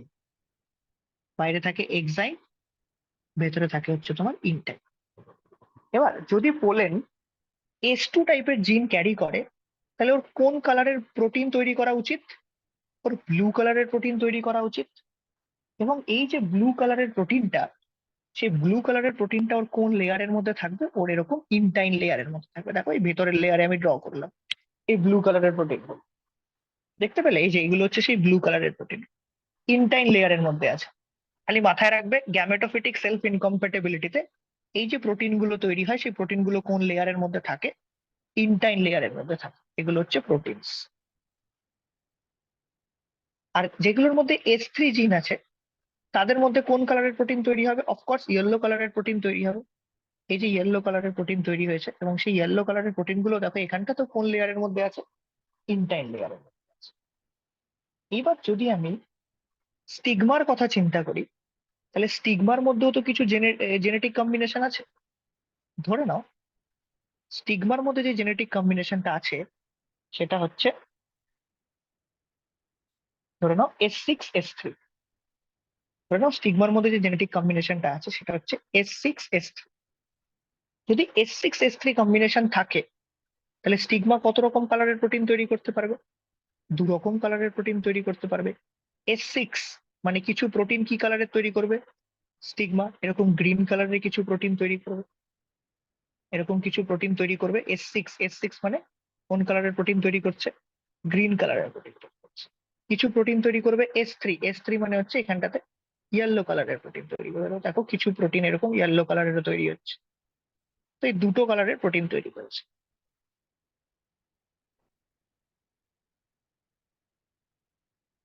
এরকম দুটো কালারের প্রোটিন তৈরি করেছে। দেখো স্টিগমা এরকম দুটো কালারের প্রোটিন তৈরি করে রেখে দিচ্ছে। এইবার ধরো আমি ধরে নিলাম কি এই পোলেন গ্রেনটা এসে স্টিগমার ওপরে পড়লো, সাথে সাথে এই পোলেন গ্রেনটা এসেও স্টিগমার ওপরে পড়লো। তুমি আমাকে বলো S2 যে পোলেন গ্রেনটা, সে কোন কালারের প্রোটিন নিয়ে আসছে? সে কোন কালারের প্রোটিন নিয়ে আসছে? ব্লু কালারের প্রোটিন নিয়ে এসছে। S3 যেটা, সে কোন কালারের প্রোটিন নিয়ে এসছে? ইয়েলো কালারের প্রোটিন নিয়ে এসছে। এবার ইয়েলো কালারের প্রোটিন অলরেডি এর ভেতরে প্রেজেন্ট আছে না? অলরেডি স্টিগমা নিজে কোন কালারের প্রোটিন তৈরি করে রেখে দিয়েছে? ইয়েলো কালারের প্রোটিন তৈরি করে রেখে দিয়েছে। তার মানে এই যে S3 টাইপের যে পোলেনটা, সেই S3 টাইপের পোলেনটার এটার উপরে এসে যদি পড়ে, দেখো ভালো করে, খুব ভালো করে দেখো, S3 টাইপের পোলেন গ্রেনটা যদি এটার উপরে এসে পড়ে, আমি ডায়াগ্রামটা আরো ভালোভাবে ড্র করছি। ধরো এরকম হলো, এই S3 টাইপের পোলেন গ্রেনটা আসলো, এই হচ্ছে তোমার S3 টাইপের পোলেন গ্রেনটা এখানটাতে এসে বসলো। ঠিক আছে, এবার S3 বাইরে কোন কালারের প্রোটিন লেগে আছে? ব্লু কালারের, তো এরকম ইয়েলো কালারের প্রোটিন লেগে আছে। তো S3 এভাবে এসে বসলো। ঠিক আছে, যেই মুহূর্তে পোলেন গ্রেন এসে বসে, পোলেন গ্রেন থেকে কি তৈরি হয়? পোলেন গ্রেনের যে ইনটাইন লেয়ারটা আছে, সেই ইনটাইন লেয়ারটা এরকম ভেতরের দিকে এক্সটেন্ড হয়ে এরকম পোলেন টিউব তৈরি করে দেয়। আর এই প্রোটিনটাও কোন লেয়ারের মধ্যে আছে? ইনটাইন লেয়ারের মধ্যে আছে। সেই ইনটাইন লেয়ারটাই তো এখানটাতে এক্সটেন্ড হয়ে কি বানিয়েছে? পোলেন টিউব বানিয়েছে। তার মানে এই যে পোলেন টিউবটা আছে, সেই পোলেন টিউবটার বাইরেও কোন কালারের প্রোটিন লেগে থাকবে? ইয়েলো কালারের প্রোটিন লেগে থাকবে। এবার প্লান্ট দেখছে কি যে ও যেই রঙের প্রোটিনটা নিয়ে এসছে, সেই রঙের প্রোটিনটা অলরেডি আমার কাছে শুরু থেকে প্রেজেন্ট আছে। মানে ও কি কোনো নতুন কালার নিয়ে ভেতরে এন্ট্রি নিচ্ছে? নিচ্ছে না। নতুন কালার নিয়ে ভেতরে এন্ট্রি নিচ্ছে কে? S2। কোনো ব্লু কালারের প্রোটিন নিয়ে এন্ট্রি নিচ্ছে, যে ব্লু কালারের প্রোটিনটাই স্টিগমার মধ্যে নেই। তার মানে স্টিগমা কাকে গ্রো করতে দেবে? স্টিগমা এখানে S2 কে গ্রো করতে দেবে, S2 এর গ্রোথটাকে এখানটাতে অ্যালাউ করে দেবে, কারণ S2 নতুন কালারের ভ্যারিয়েশন নিয়ে আসছে। আর S3 এখানে কি করবে জানো? এখানটাতে ক্যালোজের একটা প্লাক ফরমেশন করবে। কার প্লাক ফরমেশন করবে? ক্যালোজের একটা প্লাক ফরমেশন করে এই S3 গ্রোথটাকে কি করবে? এখানটাতে আটকে দেবে। S3 কে আর ফার্দার আগে যেতেই দেবে না। কেন যেতে দিল না S3 কে? তার কারণ ও নতুন ভ্যারিয়েশন আনেনি। প্লান্ট তো সেলফ পলিনেশন করতেই চাইছে না, প্লান্ট তো ক্রস পলিনেশন করতে চাইছে না। ক্রস পলিনেশনে কি হয়? জেনেটিক ভ্যারিয়াবিলিটি দরকার। জেনেটিক ভ্যারিয়াবিলিটি তখনই পাওয়া যাবে যখন ও নতুন কোনো কালার কম্বিনেশন নিয়ে আসবে। ও এমন একটা কালার নিয়ে আসছে যে কালারটা অলরেডি স্টিগমার মধ্যে প্রেজেন্ট। স্টিগমা কাজী ওকে কি করছে? আর এন্ট্রি নিতে দিচ্ছে না। ঠিক আছে না, যে পোলেন টিউবটা তৈরি করেছিল সেটার আগে ক্যালোজের থিকেনিং বানিয়ে সেটাকে ওখান থেকে কি করে দেবে? ডিগ্রেড করে দেবে, গ্রোথটাকে ওখানে রেস্ট্রিক্ট করে দেবে। ওকে আর আগে যেতেই দেবে না। মানে এখানে যে রিজেকশনটা হচ্ছে, সেটা কোথায় রিজেকশন হচ্ছে? স্টাইলের মধ্যে রিজেকশন হচ্ছে। এই যে পোলেন টিউবটা, সেটা তো স্টাইলের থ্রুতে আগে যেতে চেয়েছিল, কিন্তু যেতে দিচ্ছে না। কাকে অ্যালাউ করলো এখানটাতে? ও S2 কে অ্যালাউ করে দিল। কারণ S2 নতুন কালার কম্বিনেশন নিয়ে এসেছিল, তো S2 গ্রোথকেও এখানটাতে অ্যালাউ করে দিল। কিন্তু S3 গ্রোথকেও অ্যালাউ করলো না, তাই না? ও কাকে অ্যালাউ করলো না? S3 গ্রোথকে অ্যালাউ করলো না। কেন অ্যালাউ করলো না? কারণ S3 নতুন কম্বিনেশন নিয়ে আসেনি। কাজেই S3 কে যে রিজেক্ট করলো, কোথা থেকে রিজেক্ট করলো? স্টাইল থেকে রিজেক্ট করলো। তো এইটাকে অ্যাকচুয়ালি বলা হয় হচ্ছে স্টাইলার রিজেকশন। কি ধরনের রিজেকশন বলা হচ্ছে এটাকে? স্টাইলার রিজেকশন বলা হয়। স্টাইল থেকে ওর গ্রোথটাকে কি করে দেওয়া হয়েছে? রিজেক্ট করে দেওয়া হয়েছে। স্টাইল থেকে ওর গ্রোথটাকে কি করে দেওয়া হয়েছে? রিজেক্ট করে দেওয়া হয়েছে। তো এটাকে স্টাইলার রিজেকশন বলা হচ্ছে। তো এই যে ইনকম্প্যাটেবিলিটিটা, এটাকে বলা হচ্ছে তোমার গ্যামেটোফিটিক সেলফ ইনকম্প্যাটেবিলিটি। তাহলে গ্যামেটোফিটিক সেলফ ইনকম্প্যাটেবিলিটির ক্ষেত্রে আমরা কি দেখতে পাচ্ছি? গ্যামেটোফিটিক সেলফ ইনকম্প্যাটেবিলিটির ক্ষেত্রে আমরা দেখতে পাচ্ছি কি যে যে তোমার পোলেন গ্রেনটা যেটা তৈরি হচ্ছে, সেই পোলেন গ্রেনের ইনটাইন লেয়ারের মধ্যে প্রোটিন থাকছে। আর সেই পোলেন গ্রেনটা এসে যখন স্টিগমার উপরে পড়ছে, তো স্টিগমা থেকে পোলেন টিউব ইমার্জ আউট হচ্ছে, যেটা ইনটাইন লেয়ারেরই এক্সটেনশন। এবার প্লান্ট ডিসাইড করছে কি কোন পোলেন গ্রেনটা নতুন টাইপের ক্যারেক্টার, মানে ক্যারেক্টার নিয়ে আসছে। যে নতুন ধরনের ক্যারেক্টার নিয়ে আসছে তার গ্রোথটাকে প্রমোট করছে, যেটা নতুন ধরনের কোনো ক্যারেক্টার নিয়ে আসছে না তার গ্রোথকে কি করে দিচ্ছে? ওখানটাতে রেস্ট্রিক্ট করে দিচ্ছে। এই গ্যামেটোফিটিক সেলফ ইনকম্প্যাটিবিলিটি দুটো ফ্যামিলিতে দেখতে পাওয়া যায়। কোন কোন দুটো ফ্যামিলিতে দেখতে পাওয়া যায়? Number one, it is seen in case of Solanaceae. এটা সোলানেসি ফ্যামিলিতে দেখা যায়। আর একটা কোন প্লান্টে দেখতে পাওয়া যায়? ফ্যাবেসি ফ্যামিলিতে দেখতে। সোলানেসির মেম্বার কারা? পটাটো, ব্রিঞ্জল, টমেটো, এগুলো সব সোলানেসির মেম্বার। আর ফ্যাবেসির মেম্বার কারা? ফ্যাবেসির মেম্বার হচ্ছে পি, লেগুমিনাস যারা হয় তারা সব পি প্লান্ট হচ্ছে ফ্যাবেসি ফ্যামিলি থেকে বিলং করে। বোঝা গেল দীপাঞ্জন? পুরো জিনিসটা মাথায় ঢুকেছে? গ্যামেটোফিটিক সেলফ ইনকম্প্যাটিবিলিটিতে ঘটনাটা কি ঘটলো? হ্যাঁ স্যার। এইবার আসো স্পোরোফিটিক সেলফ ইনকম্প্যাটিবিলিটি। স্পোরোফিটিক সেলফ ইনকম্প্যাটিবিলিটি আরো ডেঞ্জারাস। তোমরা মনে আছে প্লান্টের ক্ষেত্রে ক্লাস 11-এ প্লান্ট কিংডমে পড়েছিলে যে একটা প্লান্টের লাইফে দুটো জেনারেশন হয়, একটা হচ্ছে গ্যামেটোফিটিক জেনারেশন, একটা হচ্ছে প্লান্টের স্পোরোফিটিক জেনারেশন। গ্যামেটোফিটিক জেনারেশন একটা পড়েছিল তোমরা, স্পোরোফিটিক জেনারেশন। গ্যামেটোফিটিক জেনারেশন হ্যাপ্লয়েড হয়, যেখানে প্লান্ট গ্যামেট তৈরি করে। আর স্পোরোফিটিক জেনারেশন ডিপ্লয়েড হয়, আমরা পড়েছিলাম গ্যামেটোফিটিক জেনারেশন যখন স্পোরোফাইটে কনভার্ট হয় তখন ফার্টিলাইজেশন হয়, তখন গ্যামেটোফাইট গ্যামেট তৈরি করে, সেই গ্যামেটের ফার্টিলাইজেশন থেকে স্পোরোফাইট আসে। আর স্পোরোফিটিক জেনারেশনের মিওসিস হয়, সেই মিওসিস থেকে আলটিমেটলি কি তৈরি হয়, গ্যামেটোফাইট তৈরি হয়। এখানেও দেখো সেম আমরা দু ধরনের সেলফ ইনকম্প্যাটিবিলিটি পড়ছি, একটা গ্যামেটোফিটিক সেলফ ইনকম্প্যাটিবিলিটি, একটা হচ্ছে স্পোরোফিটিক সেলফ ইনকম্প্যাটিবিলিটি। ঠিক আছে, চলো লেটস টেক অ্যান এক্সাম্পল। এখানটাতে আমরা আরেকটা এক্সাম্পল নিই। স্পোরোফিটিক সেলফ ইনকম্প্যাটিবিলিটিটা মন দিয়ে শোনো। ধরো এখানটাতে একটা ফিলামেন্ট নিলাম, এই হচ্ছে দুটো অ্যান্থার লোক। ধরো অ্যান্থারের কম্বিনেশন আছে হচ্ছে H2S3, সেম কম্বিনেশন হচ্ছে। তাহলে এই অ্যান্থারের ভেতরে যে পোলেন গুলো তৈরি হবে, সেই পোলেন গুলো দু রকমের তৈরি হবে। কিছু পোলেনের কাছে কোন ধরনের জিন থাকবে, S2 জিন থাকবে। কিছু পোলেনের কাছে কোন ধরনের জিন থাকবে, S3 জিন থাকবে। যেই পোলেনের কাছে S2 ধরনের জিন থাকবে, সে অফকোর্স ব্লু কালারের প্রোটিন তৈরি করবে। যার কাছে S3 টাইপের জিন আছে, সে অফকোর্স ইয়েলো কালারের প্রোটিন তৈরি করবে। কিন্তু এক্ষেত্রে যে প্রোটিন গুলো ওরা তৈরি করছে, তারা instead of residing in the intine, তারা এবার এক্সাইন লেয়ারে থাকবে। কোন লেয়ারে প্রেজেন্ট থাকবে, এক্সাইন। এটাই হচ্ছে স্পোরোফিটিক আর গ্যামেটোফিটিক সেলফ ইনকম্প্যাটিবিলিটির ডিফারেন্স। গ্যামেটোফিটিক সেলফ ইনকম্প্যাটিবিলিটিতে যে প্রোটিন গুলো তৈরি হয়েছিল, সেগুলো কোন জায়গায় ছিল ভালো করে দেখো। সেগুলো ছিল হচ্ছে তোমার কোন লেয়ারের মধ্যে, ইনটাইন লেয়ারের মধ্যে। আর এখানটাতে যে প্রোটিন গুলো তৈরি হচ্ছে, সেগুলো কোন লেয়ারের মধ্যে আছে, তোমার এক্সাইন লেয়ারের মধ্যে আছে। আমি যদি মার্কিং করি, তো এগুলো হচ্ছে তোমার এক্সাইন লেয়ার। সেই এক্সাইন লেয়ারের মধ্যে আমরা এখানটাতে কি দেখতে পাচ্ছি, প্রোটিন গুলোকে দেখতে পাচ্ছি। এগুলো হচ্ছে তোমার প্রোটিন। তাহলে এখানে প্রোটিন গুলো কোন লেয়ারে আছে, তোমার এক্সাইন লেয়ারে। সেম ধরো আমরা যদি এখানটাতে একটা স্টিগমা ড্র করি, ধরো এখানটাতে একটা স্টিগমা, এই স্টিগমা, এটা হচ্ছে তোমার স্টাইল। ধরো স্টিগমার জেনেটিক কম্বিনেশন আমরা নিয়েছি সেম S6S3। S6S3 বলতে এর ভেতরে দুটো কালারের প্রোটিন তৈরি হবে। একটা হচ্ছে গ্রিন কালার, একটা এরকম তোমার গ্রিন কালারের প্রোটিন তৈরি হচ্ছে। আর একটা হচ্ছে তোমার S3 মানে হচ্ছে ইয়েলো কালার। তাহলে এর ভেতরেও তোমার এরকম গ্রিন আর ইয়েলো দুটো কালারের প্রোটিন তৈরি। এটা হচ্ছে গ্রিন কালারের প্রোটিন, এটা হচ্ছে তোমার ইয়েলো কালারের প্রোটিন।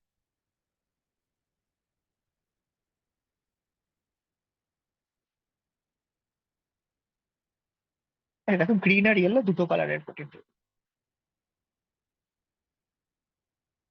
আচ্ছা, এইবার ধরো, এবার ধরো এই দুটো পোলেন গ্রেনই এসে কোথার উপরে পড়লো, স্টিগমার উপরে। ধরো S2 এসেও পড়লো স্টিগমার উপরে, S2 এসেও পড়লো স্টিগমার উপরে। ধরো তোমার S3 এসেও পড়লো হচ্ছে স্টিগমার। তাহলে আমি যদি according to the logic of gametophytic self incompatibility যাই, তাহলে আমাকে তুমি বলো কোন ধরনের পোলেন গ্রেনের এখানে জার্মিনেশন পসিবল আর কার জার্মিনেশন পসিবল না। যদি আমরা গ্যামেটোফিটিক সেলফ ইনকম্প্যাটিবিলিটি ধরি, তাহলে কার গ্রোথ পসিবল আর কার গ্রোথ পসিবল না S2S3 এর মধ্যে। S2 possible. S2 possible, S3 তো পসিবল না। যদি গ্যামেটোফিটিক হতো, তাহলে আমরা S3 কে শুরুতেই রিজেক্ট করে দিতাম, কি তুই তো ইয়েলো কালারের প্রোটিন নিয়ে আসছিস, আমার কাছে অলরেডি ইয়েলো কালারের প্রোটিন আছে, তো তোকে আমি গ্রো করতে দেবো না। S2 কে আমরা গ্রো করতে দিতাম, কারণ ও ব্লু কালারের প্রোটিন নিয়ে আসছে, অফকোর্স S2 গ্রো করে যেত। এটাই তো গ্যামেটোফিটিকের লজিক ছিল। কিন্তু স্পোরোফিটিক সেলফ ইনকম্প্যাটিবিলিটিতে কি দেখা হচ্ছে, স্পোরোফিটিক সেলফ ইনকম্প্যাটিবিলিটিতে দেখা হচ্ছে কি, দেখো S3 তো কোনোভাবেই গ্রো করতে পারবে না, এটা তো আমরা সবাই জানি। তার কারণ S3 যে কালারের প্রোটিন নিয়ে আসছে, সেই প্রোটিন অলরেডি স্টিগমার মধ্যে প্রেজেন্ট আছে। আমি যদি এই অ্যান্থার লোবটার এখানটাতে এখন সেকশন নিই, আমি যদি অ্যান্থার লোবটার এখানটাতে এখন সেকশন নিই, তাহলে আমরা কি দেখতে পাবো, এই অ্যান্থার লোবটা যদি সেকশন নিই, তাহলে আমরা দেখতে পাবো এই হচ্ছে অ্যান্থার লোবের সেকশনের পরে আসবে। তো এই যে পোলেন স্যাক, এই যে এখানেও পোলেন স্যাক আছে, এখানেও পোলেন স্যাক আছে, এখানেও পোলেন স্যাক আছে। এই পোলেন স্যাকের ভেতরে যে পোলেন গ্রেন গুলো তৈরি হচ্ছে, তার মধ্যে কিছু পোলেন গ্রেন S2 জিন ক্যারি করছে, কিছু পোলেন গ্রেন S3 জিন ক্যারি করছে না। মানে S3 ওয়ালা যে প্রোটিনটা যে ঘরে তৈরি হচ্ছে, সেম ঘরে S2 ও তৈরি হচ্ছে, তাই না? একই পোলেন স্যাকের মধ্যে কিছু পোলেন গ্রেন আছে যারা S2 জিন ক্যারি করে, কিছু পোলেন গ্রেন আছে যারা S3 জিন ক্যারি করে, আবার এই পোলেন স্যাকটার ভেতরেও। কিছু পোলেন গ্রেন আছে যারা S2 জিন ক্যারি করছে, কিছু পোলেন গ্রেন আছে যারা S3 জিন ক্যারি করছে। মানে S3 ওয়ালা পোলেন গ্রেনটা যে ঘরে তৈরি হচ্ছে, সেম ঘরে S2 ওয়ালা পোলেন গ্রেনটাও তৈরি হচ্ছে। এবার S3 কে তো ও কোনোভাবেই গ্রো করতে দেবে না, তার কারণ হচ্ছে S3 নতুন কোনো ক্যারেক্টার আনছেই না। S3 নতুন কোনো ক্যারেক্টার আনছেই না, তো S3 কে তো শুরুতেই গ্রো করতে দেবে না। এখানটাতে ও S2 কেও গ্রো করতে দেবে না। কেন S2 কে গ্রো করতে দেবে না? তার কারণ হচ্ছে S2 S3 সাথে একই ঘরে তৈরি হয়েছে। যেই ঘর থেকে S3 এসছে, সেই ঘর থেকে S2 এসছে।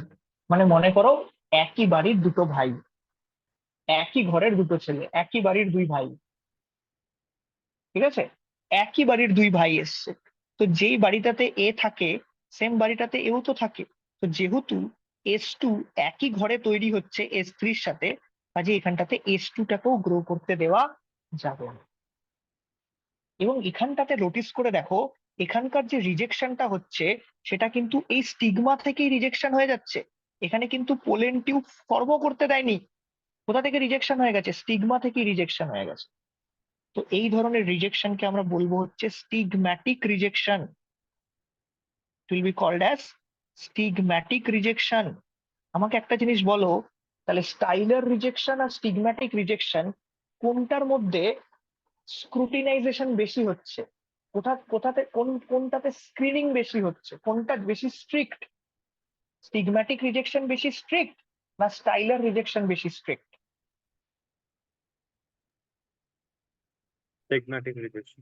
স্টিগম্যাটিক রিজেকশনটা বেশি স্ট্রিক্ট। কেন স্টিগম্যাটিক রিজেকশনটা বেশি স্ট্রিক্ট? কারণ এখানে তাও পোলেন টিউব ফর্ম হতে দিচ্ছিল, এখানে পোলেন টিউবও ফর্ম হতে দিচ্ছে না। এখানে প্রথমে দেখছে ও তুই কোনো ক্যারেক্টার ভ্যারিয়েশন আনছিস না, তো তুই এখানে স্টপ থাক। পাশের জনকে দেখছে, আচ্ছা তুই তুই তার মানে একই ঘরে তৈরি হয়েছিস যেই ঘরে ও ছিল, তার মানে তোকেও গ্রো করতে দেবে না। দুজনে কাউকেই গ্রো করতে দিচ্ছে না। তাহলে আমাকে বলো এখানটাতে, ধরো ধরো একটা কন্ডিশন আমি নিচ্ছি। ধরো এরকম কন্ডিশন আছে কি, স্টিগমার কম্পোজিশন আছে হচ্ছে S6 S3, স্টিগমার কম্পোজিশন আছে হচ্ছে S6 S3। আর ধরো অ্যান্থারের কম্বিনেশন আছে হচ্ছে S6 S5। আমাকে বলো তো, অ্যান্থারের ভেতরে যে পোলেন গ্রেন গুলো তৈরি হবে, দু রকমের পোলেন গ্রেন তৈরি হবে তো, S6 আর S5। কোন পোলেন গ্রেনটা গ্রো করতে পারবে, কোনটা গ্রো করতে পারবে না? নীলার্য কি মনে হচ্ছে, কোনটা গ্রো করতে পারবে, কোনটা গ্রো করতে পারবে না S6 S5 এর মধ্যে?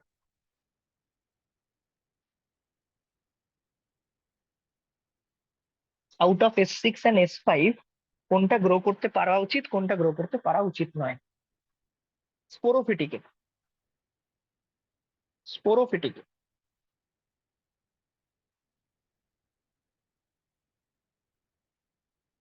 কি মনে হচ্ছে দীপাঞ্জন, কোনটা গ্রো করতে পারবে, কোনটা গ্রো করতে পারবে না? স্যার S6 তো পারবেই না, পারবে না। S5 পারবে? S5 ও পারবে না। S5 ও পারবে না। S5 কেন পারবে না? কারণ S6 এর সাথে একই ঘরে তৈরি হয়েছে। কিন্তু যদি গ্যামেটোফিটিক সেলফ ইনকম্প্যাটিবিলিটি হতো, তাহলে কে গ্রো করতে পারতো? স্যার S5 প্রো করতে পারতো। S5 গ্রো করতে পারতো, S6 পারতো। নীলার্য, বোঝা যাচ্ছে? এইভাবে প্লান্ট বেসিক্যালি কি এনশিওর করছে? এইভাবে প্লান্ট বেসিক্যালি ক্রস পলিনেশনকে এনশিওর করার চেষ্টা করছে, যে যে নতুন ভ্যারিয়েশন নিয়ে আসছে শুধুমাত্র সেই গ্রো করতে পারবে, যে ভ্যারিয়েশন আনছে না সে গ্রো করতেও পারবে না। ঠিক আছে? এটার এক্সাম্পল হচ্ছে অ্যাস্টারেসি ফ্যামিলি। অ্যাস্টারেসি ফ্যামিলি থেকে কে বিলং করে? অ্যাস্টারেসি ফ্যামিলি থেকে বিলং করে হচ্ছে sunflower. And Asteraceae family is the most advanced family of dicot. ডাইকটের সব থেকে অ্যাডভান্সড ফ্যামিলি হয় এটা। তার মানে চিন্তা করো, তোমার যে স্টিগমা আছে, সেই স্টিগমার কাছে ক্যাপাসিটি আছে, এই স্টিগমা ডিসাইড করতে পারে weather it is a correct type of pollen or a wrong type of pollen. এই যে স্টিগমা আর এই যে পোলেন, এই দুটোর মধ্যে যে ইন্টারাকশনটা হয়, এটাকেই বলা হয় পোলেন পিস্টিল ইন্টারাকশন। পোলেন পিস্টিল ইন্টারাকশন, যেখানে তোমার এই পিস্টিলের কোন পার্ট, বেসিক্যালি তোমার স্টিগমা ডিসাইড করতে পারে কি কম্প্যাটেবল পোলেন না ইনকম্প্যাটেবল পোলেন। এটা হচ্ছে দুজনের মধ্যে একটা কেমিক্যাল ডায়লগ চলে, কন্টিনিউয়াস কেমিক্যাল রিয়াকশন চলে। এও কিছু কেমিক্যাল সিক্রেট করে, উল্টো পাশ থেকে ও কিছু কেমিক্যাল সিক্রেট করে, দুজনের মধ্যে একটা কেমিক্যাল ডায়লগ চলে। বুঝা গেল? This is one of the most important adaptation of a plant to ensure cross pollination, right? Next আমরা পড়বো হচ্ছে ক্যারেক্টারিস্টিক ফিচার অফ অ্যানিমোফিলাস, হাইড্রোফিলাস, এন্টোমোফিলাস।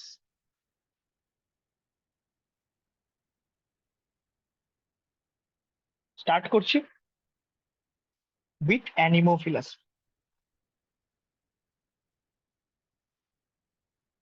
দেখো, অ্যানিমোফিলাস ফ্লাওয়ার দিয়ে স্টার্ট করছি। এগুলো যত সম্ভব একটু বুঝে বুঝে পড়বে, ঠিক আছে? যত সম্ভব একটু বুঝে বুঝে পড়বে, তার কারণ হচ্ছে ক্যারেক্টার প্রচুর, হ্যাঁ। আর ক্যারেক্টার গুলোকে মনে রাখার কিছু শর্টকাট আছে। মানে শর্টকাট মানে কি? শর্টকাট হচ্ছে একটাই, সেটা হচ্ছে বুঝে পড়তে হবে। তুমি যদি না বুঝে পড়ো তো লং টার্মে তুমি ক্যারেক্টার গুলোকে মনে রাখতে পারবে। তো তুমি সবার প্রথমে আমরা অ্যাবায়োটিক এজেন্ট দিয়ে পলিনেশন করছি। ফার্স্ট হচ্ছে অ্যানিমোফিলি পড়ছি আমরা। অ্যানিমোফিলাস ফ্লাওয়ার হচ্ছে সেই ফ্লাওয়ার যেখানে পলিনেশন হয় তোমার উইন্ডের থ্রু, মানে এয়ার এর থ্রু। তো পলিনেশন বাই এয়ার। তাহলে এখানে ফার্স্ট আমরা লিখবো হচ্ছে অ্যানিমোফিলাস ফ্লাওয়ারে কি দিয়ে পলিনেশন হয়? There is pollination by air বা উইন্ড, হাওয়া দিয়ে পলিনেশন হয়। ঠিক আছে? তো দেখো, যেহেতু অ্যাবায়োটিক এজেন্ট দিয়ে পলিনেশন হচ্ছে না, অ্যাবায়োটিক এজেন্ট দিয়ে পলিনেশন হচ্ছে এখানটাতে, তো কাউকে অ্যাট্রাক্ট করার কোনো বিষয় নেই তো এখানটাতে। কাউকে অ্যাট্রাক্ট করার কোনো বিষয় নেই। যেরকম যদি ইনসেক্ট দিয়ে পলিনেশন হতো, বার্ডস দিয়ে পলিনেশন হতো, তো ইনসেক্টকে বা বার্ডকে অ্যাট্রাক্ট করার ব্যাপার ছিল। এখানটাতে কাউকে কোনো অ্যাট্রাক্ট করার ব্যাপার নেই। তার মানে সবার প্রথম এখানটাতে ফ্লাওয়ার্স গুলো ব্রাইটলি কালার্ড হবে না। তাহলে ফার্স্ট পয়েন্টে আমরা লিখবো flowers are not brightly coloured. Flowers are not brightly coloured. ফ্লাওয়াররা কি হবে না? ব্রাইটলি কালার্ড হবে না। নাম্বার টু, ফ্লাওয়ার গুলো অত বড় সাইজের হয়েও কোনো লাভ নেই। ফ্লাওয়ার্স আর ফ্লাওয়ার গুলো কি হবে? কনস্পিকুয়াস ফ্লাওয়ার হবে। কনস্পিকুয়াস কথাটার মানে কি? ছোট সাইজের ফ্লাওয়ার। ফ্লাওয়ার্স আর কনস্পিকুয়াস মানে ছোট ছোট সাইজের ফ্লাওয়ার হবে, এবং এতটাই ছোট সাইজের ফ্লাওয়ার যে বাইরে থেকে ক্লিয়ারলি ভিজিবল হবে। উল্টো লিখে দিলাম, সরি। ফ্লাওয়ার্স আর ইনকনস্পিকুয়াস, ঠিকই লিখেছিলাম। ইনকনস্পিকুয়াস, ইনকনস্পিকুয়াস কথাটার মানে কি? Very small. কনস্পিকুয়াস মানে তো লার্জ, সরি উল্টো লিখে দিয়েছিলাম। ইনকনস্পিকুয়াস মানে হচ্ছে স্মল, ছোট ছোট সাইজের ফ্লাওয়ার। ঠিক আছে? দেখাও যাবে না, এত ছোট। কারণ কি, অবভিয়াসলি কাউকে অ্যাট্রাক্ট করার কোনো বিষয় নেই। তো অত বেকার আমি অত বড় সাইজের ফ্লাওয়ার বানিয়ে বেকার এনার্জি ইনভেস্ট করবো কেন ওখানটাতে, না? Think economically. যেটাতে আমার কোনো দরকার নেই সেখানে আমি অতটা অতটা টাকা ইনভেস্ট করতে যাবো কেন? এখানেও গল্প একই রকম। এই ফ্লাওয়ার গুলোকে অত ব্রাইটলি কালারও আমি বানাবো না। ফ্লাওয়ার গুলোকে আমি ইনকনস্পিকুয়াস করবো, ছোট সাইজের রাখবো। ফ্লাওয়ার গুলোকে না আমি সেন্টেড বানাবো। ফ্লাওয়ার্স আর নন সেন্টেড। নন সেন্টেড, কোনো অত সুন্দর ফ্র্যাগ্রেন্স রাখারও আমার কোনো দরকার নেই। এবং তার সাথে সাথে নো নেকটার গ্ল্যান্ড, নো নেকটারিজ। কারণ নেকটার খেতে তো কোনো ইনসেক্টকে অ্যাট্রাক্টই আমি করবো না। আমি তো ইনসেক্টকে আমার অ্যাট্রাক্ট করার ব্যাপারই নেই, আমি তো এয়ারের থ্রুতে পলিনেট করবো। তো আমার নেকটার গ্ল্যান্ড রেখে কোনো লাভ নেই। Next, number 4। এক্ষেত্রে কি হবে? এক্ষেত্রে বলেছে ফ্লাওয়ার গুলোকে না, যেহেতু এয়ারের থ্রুতে পলিনেশন হবে, তার মানে পোলেন গ্রেন গুলো কি দিয়ে রিলিজ হবে? এয়ারের থ্রুতে পোলেন গ্রেন গুলো ট্রান্সপোর্ট হবে। তো ফ্লাওয়ার গুলোকে জেনারেলি হতে হবে লিফের ওপরে। Flower should always above the leaves, যাতে করে কি হয়, হাওয়া আসলে যাতে কোনো বাধা না পায়, মানে কোনো ব্যারিয়ার যাতে না হয় এখানটা। ঠিক আছে? আমরা লিখবো ফ্লাওয়ার শুড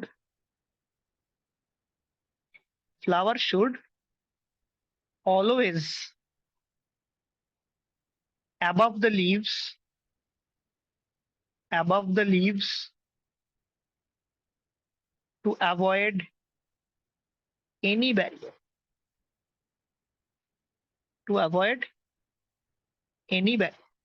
যে কোনো ধরনের ব্যারিয়ার যাতে অ্যাভয়েডেড হয়, সেই কারণে ফ্লাওয়ার গুলোকে সবসময় লিফের উপরে থাকতে হবে, যাতে কোনো ব্যারিয়ার না থাকে। নেক্সট, এই সমস্ত ফ্লাওয়ার গুলোর ক্যালিক্স এবং করোলা খুবই রিডিউসড হবে।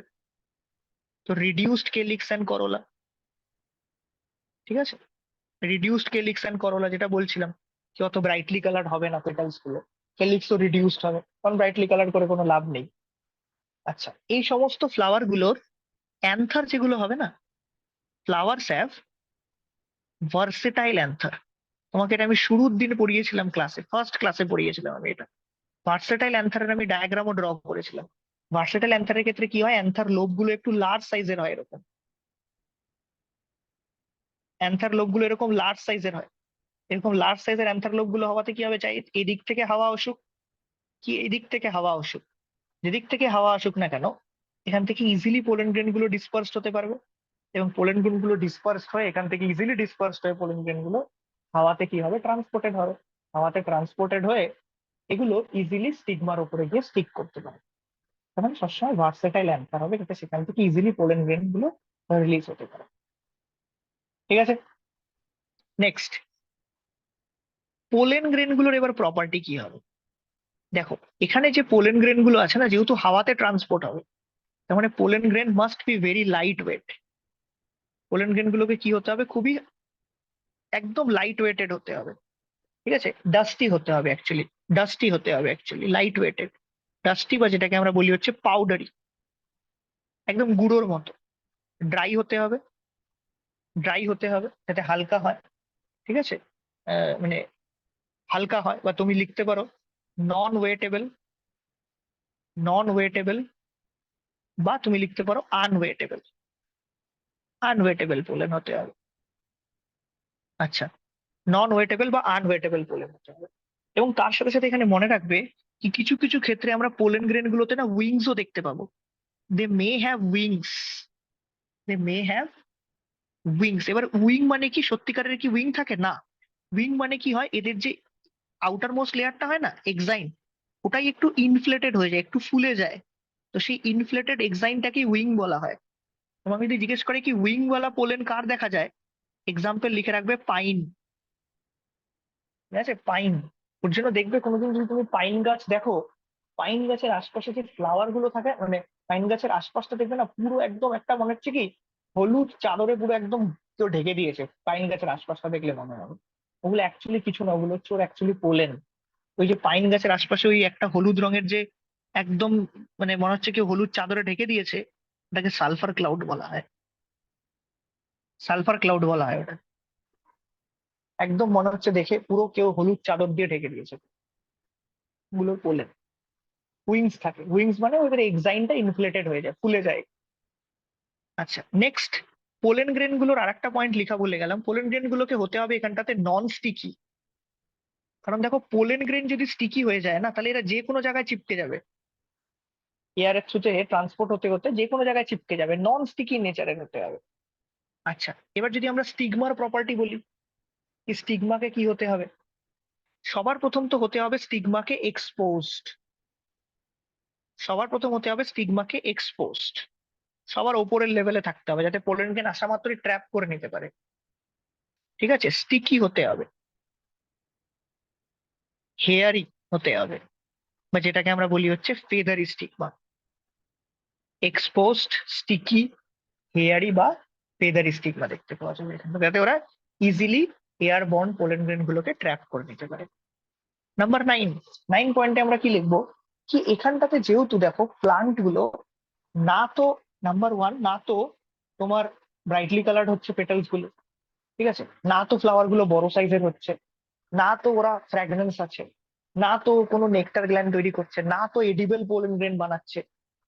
তো এদের সমস্ত এনার্জি এরা অ্যাকচুয়ালি কিসে ইনভেস্ট করবে, এরা অ্যাকচুয়ালি প্রচুর নাম্বারের পোলেন গ্রেন তৈরি করবে, সংখ্যায় প্রচুর পোলেন গ্রেন তৈরি করবে। কোশ্চেন আসতে পারে কি কেন স্যার এরা এত হিউজ নাম্বারের পোলেন গ্রেন কেন বানাচ্ছে। তার কারণ কি, দেখো এখানে পলিনেশন হচ্ছে কিন্তু একটা অ্যাবায়োটিক এজেন্ট দিয়ে। এবার অ্যাবায়োটিক এজেন্টের থ্রুতে পলিনেশন কিন্তু একটা চান্স ডিপেন্ডেন্ট ফেনোমেনা। এমনিতেই তুমি যদি ক্রস পলিনেশন দেখো, ক্রস পলিনেশন তো একটা চান্স ডিপেন্ডেন্ট ফেনোমেনা না। মানে বাই চান্স এয়ার এর থ্রুতে পোলেন গ্রেন গুলো গিয়ে যদি স্টিগমার উপরে পড়ে, তবেই সেখানটাতে পলিনেশন হবে।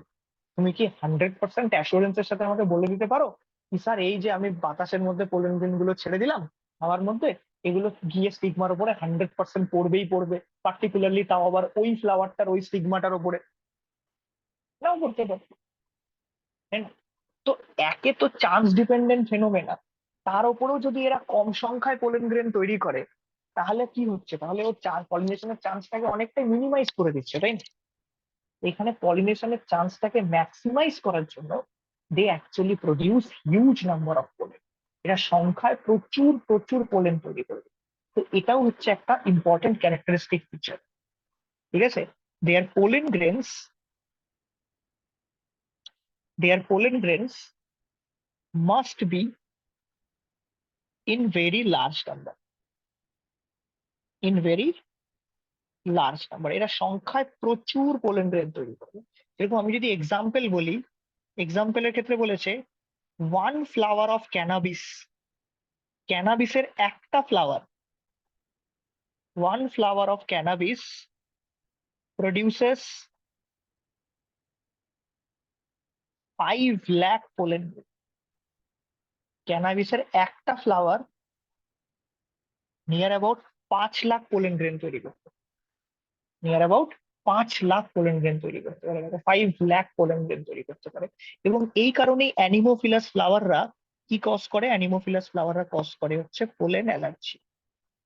এই পোলেন গ্রেন গুলোই হাওয়ার থ্রুতে আমাদের চোখে নাকে মুখে ঢুকে যায়, ঢুকে গিয়ে পোলেন অ্যালার্জি কজ। ঠিক আছে, নেক্সট নাম্বার 9। এবার এখানে যেহেতু দেখো পলিনেশনের চান্স গুলো অনেকটাই কম। আচ্ছা, একটা জিনিস বলে দিই, এই যে তোমাকে বললাম না ফেদারি বা হেয়ারি স্টিগমা হবে এদের, এটার একটা ক্লাসিক এক্সাম্পল আছে। এই ফেদারি বা হেয়ারি স্টিগমার ক্লাসিক এক্সাম্পল হচ্ছে ট্যাসেলস অফ কর্ন কব। ট্যাসেলস অফ কর্ন কব। কর্ন মানে কি? ভুট্টা খাই তো আমরা। তো যখন দেখবে ভুট্টা কিনবে, হ্যাঁ, যখন দেখবে বাজার থেকে ভুট্টা কিনবে, তখন সেই ভুট্টাটা একটা গ্রিন কালারের একটা খোলসের ভেতরে থাকে, তাই না? এরকম একটা, এই দেখো আমি একটা ড্র করে দেখাচ্ছি, এরকম থাকে অনেকটা, দেখুন এরকম একটা গ্রিন কালারের বাইরে থেকে খোসা থাকে, তার ভেতরে ইয়েলো কালারের, এর ভেতরটাতে তোমার মেনলি ইয়েলো কালারের কর্নটা থাকে। আর এই যে গ্রিন কালারের লেয়ারটা থাকে, তার বাইরের দিকে দেখবে এরকম এরকম এরকম কিছু হেয়ারি প্রজেকশন থাকে। এই যে হেয়ারি প্রজেকশনটা থাকে না, এটাকে বলে tassels. This are called as tassels. এগুলো কিন্তু ওর সিগমা হয় হচ্ছে। ওর কাজ হচ্ছে কি, এই যে এয়ার এর থ্রুতে যে পোলেন গ্রেন গুলো আসছে না, সেগুলোকে ট্র্যাপ করা। একদম দেখবে এই গ্রিন কালারের বাইরে, এই গ্রিন কালারের এই যে কভারিংটা থাকে বাইরে, এর মধ্যে এরকম হেয়ারি প্রজেকশন থাকে, এগুলো হচ্ছে স্টিক। ওই স্টিগমার কাজ হচ্ছে এয়ার বর্ন পোলেন গ্রেন গুলোকে ট্র্যাপ করে। ঠিক আছে, তো নাম্বার 10, 10th প্রপার্টিটা যেটা বলেছে সেটা হচ্ছে যে যেহেতু এখানে পলিনেশনের চান্স খুবই কম, তো একটা ওভারিতে একের বেশি ওভিউল রেখে কোনো লাভ নেই। ঠিক আছে, তো এখানটাতে single ovule in each ovary, একটা ওভারিতে একটা ওভিউলই ম্যাক্সিমাম। ঠিক আছে, এক্সাম্পল এটা দেখতে পাওয়া যাবে গ্রাস। ঠিক আছে, গ্রাসে দেখা যাবে, খুব বেশি দেখা যাবে। ক্যানাবিস একটা এক্সাম্পল বললাম তোমাকে, ক্যানাবিসে দেখা যাবে, কোকোনাটের ক্ষেত্রে দেখা যাবে। ঠিক আছে, সুগার কেনে দেখা যাবে, মেজের ক্ষেত্রে দেখা যাবে ভুট্টা, মেজের ক্ষেত্রে দেখা যাবে ভুট্টা, দেন ব্যাম্বু, এটসেট্রা। এই সমস্ত প্লান্টে তুমি অ্যানিমোফিলি দেখতে পাবে। তো একটু বুঝে বুঝে পড়তে হবে ক্যারেক্টার গুলো, কারণ ক্যারেক্টার প্রচুর আছে, তুমি কত ক্যারেক্টার লিখবে? লিখে শেষ করতে পারবে না। আর এই ক্যারেক্টার গুলোকে যদি লং টার্মে মনে রাখতে হয়, তাহলে একটু বুঝে বুঝে পড়লে পরে তুমি মানে ইজিলি নিজে ক্যারেক্টার গুলোকে প্রেডিক্ট করে করে করে করে লিখতে পারো। ঠিক আছে, কিছু কিছু জায়গা স্পেসিফিক আছে যেগুলোকে তুমি মুখস্থ করতেই হবে, বাট মেজরিটি অফ দেম বুঝে গেলে পরে তুমি 4-5টা অ্যাটলিস্ট 5-6টা পয়েন্ট নিজে ইজিলি লিখে আসতে পারো, কোনো প্রবলেম নেই। বা ক্যারেক্টার গুলো পড়েও তুমি সিলেক্ট করে নিতে পারবে যে এটা পার্টিকুলারলি কোন ফ্লাওয়ারের ক্যারেক্টার হতে পারে। ঠিক আছে, আসলে নেক্সট আমরা পড়বো হচ্ছে হাইড্রোফিল। হাইড্রোফিলি কথাটার মানে কি? হাইড্রোফিলি কথাটার মানে হচ্ছে pollination by water.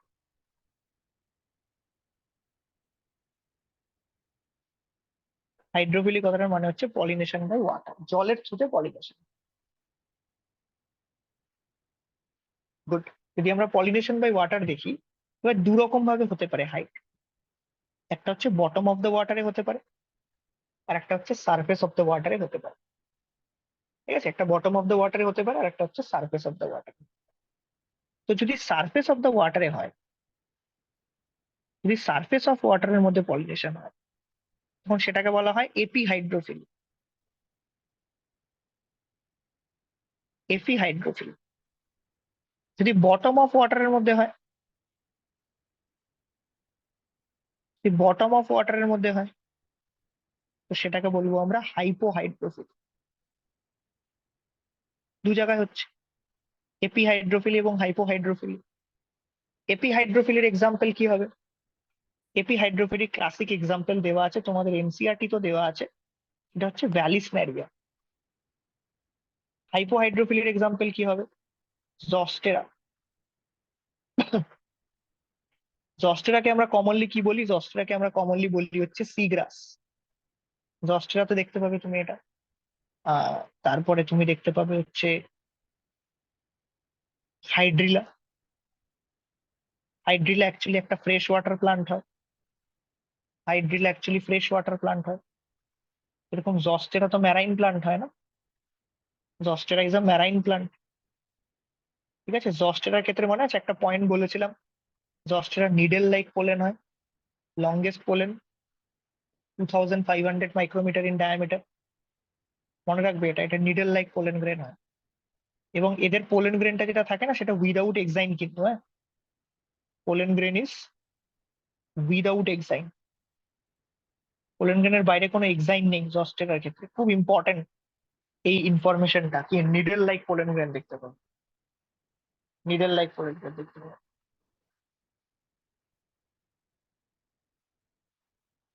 R hydrilla, hydrilla হচ্ছে একটা ফ্রেশ ওয়াটার প্লান্ট, আর একটা হচ্ছে তোমার সেরাটোফাইলাম।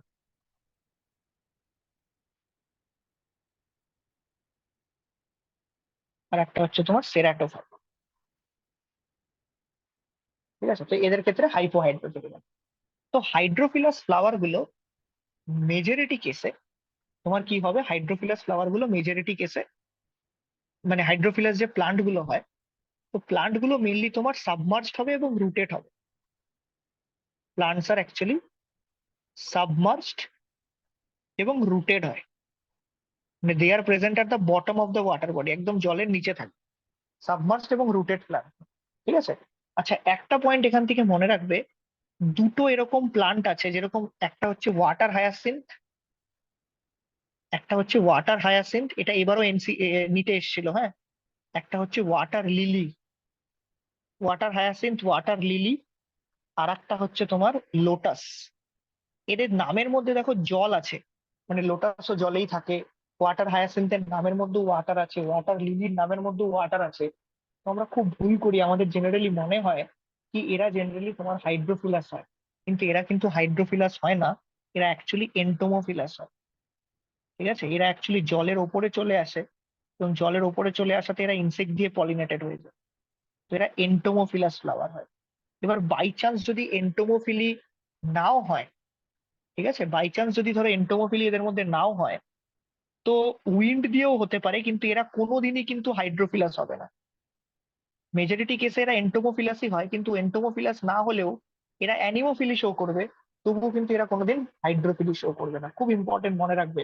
এনসিইআরটির লাইন বলছি কিন্তু, এনসিইআরটি তে লোটাসটা বলা নেই, এনসিইআরটি তে ওয়াটার হায়াসিন্থ আর ওয়াটার লিলির কথা বলা আছে, পড়বে এনসিইআরটি, ওয়াটার হায়াসিন্থ আর ওয়াটার লিলির কথা বলছি ওরা। সেখানে এন্টোমোফিলাস যে ফ্লাওয়ার, মানে এরা এরা এরা জেনারেলি এন্টোমোফিলি শো করে। কারণ মানে মনের মধ্যে কোশ্চেন আসতেই পারে, কেন স্যার জলে থেকেও এরা কেন হাইড্রোফিলি শো করতে পারছে না? কারণ এরা না জলের সারফেসের মধ্যে উঠে চলে আসে। ধরো এটা যদি তোমার ওয়াটার লেভেল হয়, এই প্লান্ট গুলো একদম জলের এরকম সারফেসে চলে আসে। তো জলের সারফেসে চলে আসলে কি হয়, বাইরে থেকে ইনসেক্ট দিয়ে পলিনেটেড হয়ে যায়। যদি জলের ভেতরে থাকতো, জলের ভেতরে থাকলে সেখানে ইনসেক্ট গুলো জলের ভেতরে যাওয়া মুশকিল ছিল। তো যেহেতু এরা একদম সারফেসের মধ্যে উঠে চলে আসে, সারফেসের মধ্যে উঠে চলে আসাতে এদের পলিনেশনটা অনেক ইজি হয়ে যায়। ঠিক আছে, তো এরা এন্টোমোফিলি শো করবে। যদি না এন্টোমোফিলি শো করতে পারে, তবে এরা অ্যানিমোফিলি শো করবে, কিন্তু তবু এরা কোনোদিন হাইড্রোফিলি শো করবে। তবু এরা হাইড্রোফিলি শো করবে। আচ্ছা, আর একটা জিনিস মনে রাখবে, হাইড্রোফিলাস ফ্লাওয়ারদের ক্ষেত্রে একটা জিনিস ইম্পর্টেন্ট, সেটা হচ্ছে এদের যে পোলেন গ্রেন গুলো হবে না, সেই পোলেন গ্রেন গুলোর যা স্পেসিফিক গ্র্যাভিটি হবে, এদের যে পোলেন গ্রেন গুলো হবে, সেই পোলেন গ্রেন গুলোর যা তোমার স্পেসিফিক গ্র্যাভিটি হবে, সেই স্পেসিফিক গ্র্যাভিটিটা না ইকুইভ্যালেন্ট টু ওয়াটার, যেই জলের মধ্যে ওরা আছে সেই জলের স্পেসিফিক গ্র্যাভিটির সাথে সেম হতে হবে।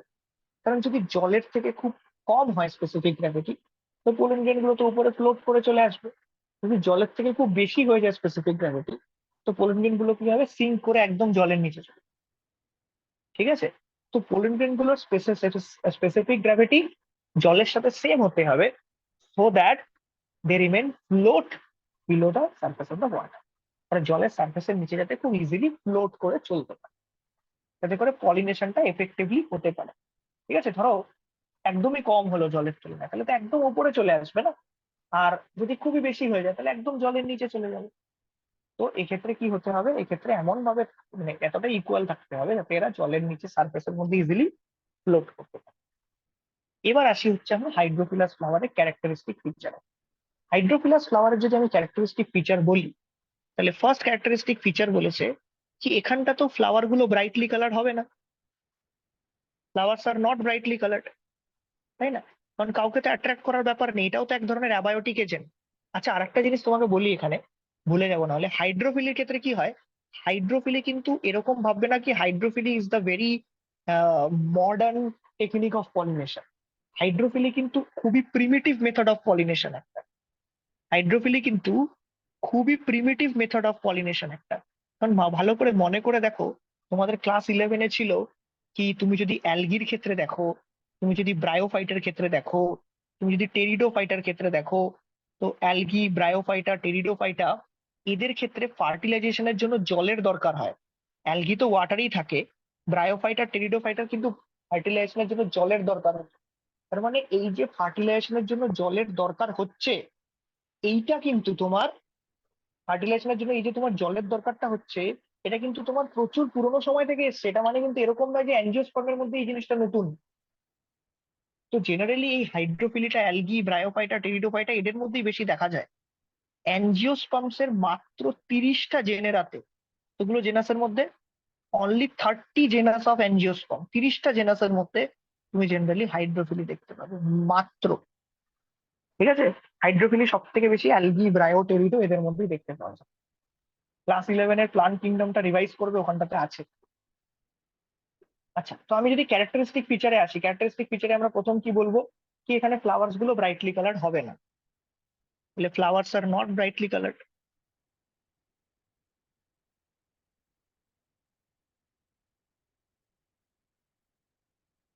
ফ্লাওয়ার গুলো ব্রাইটলি কালার্ড নয়।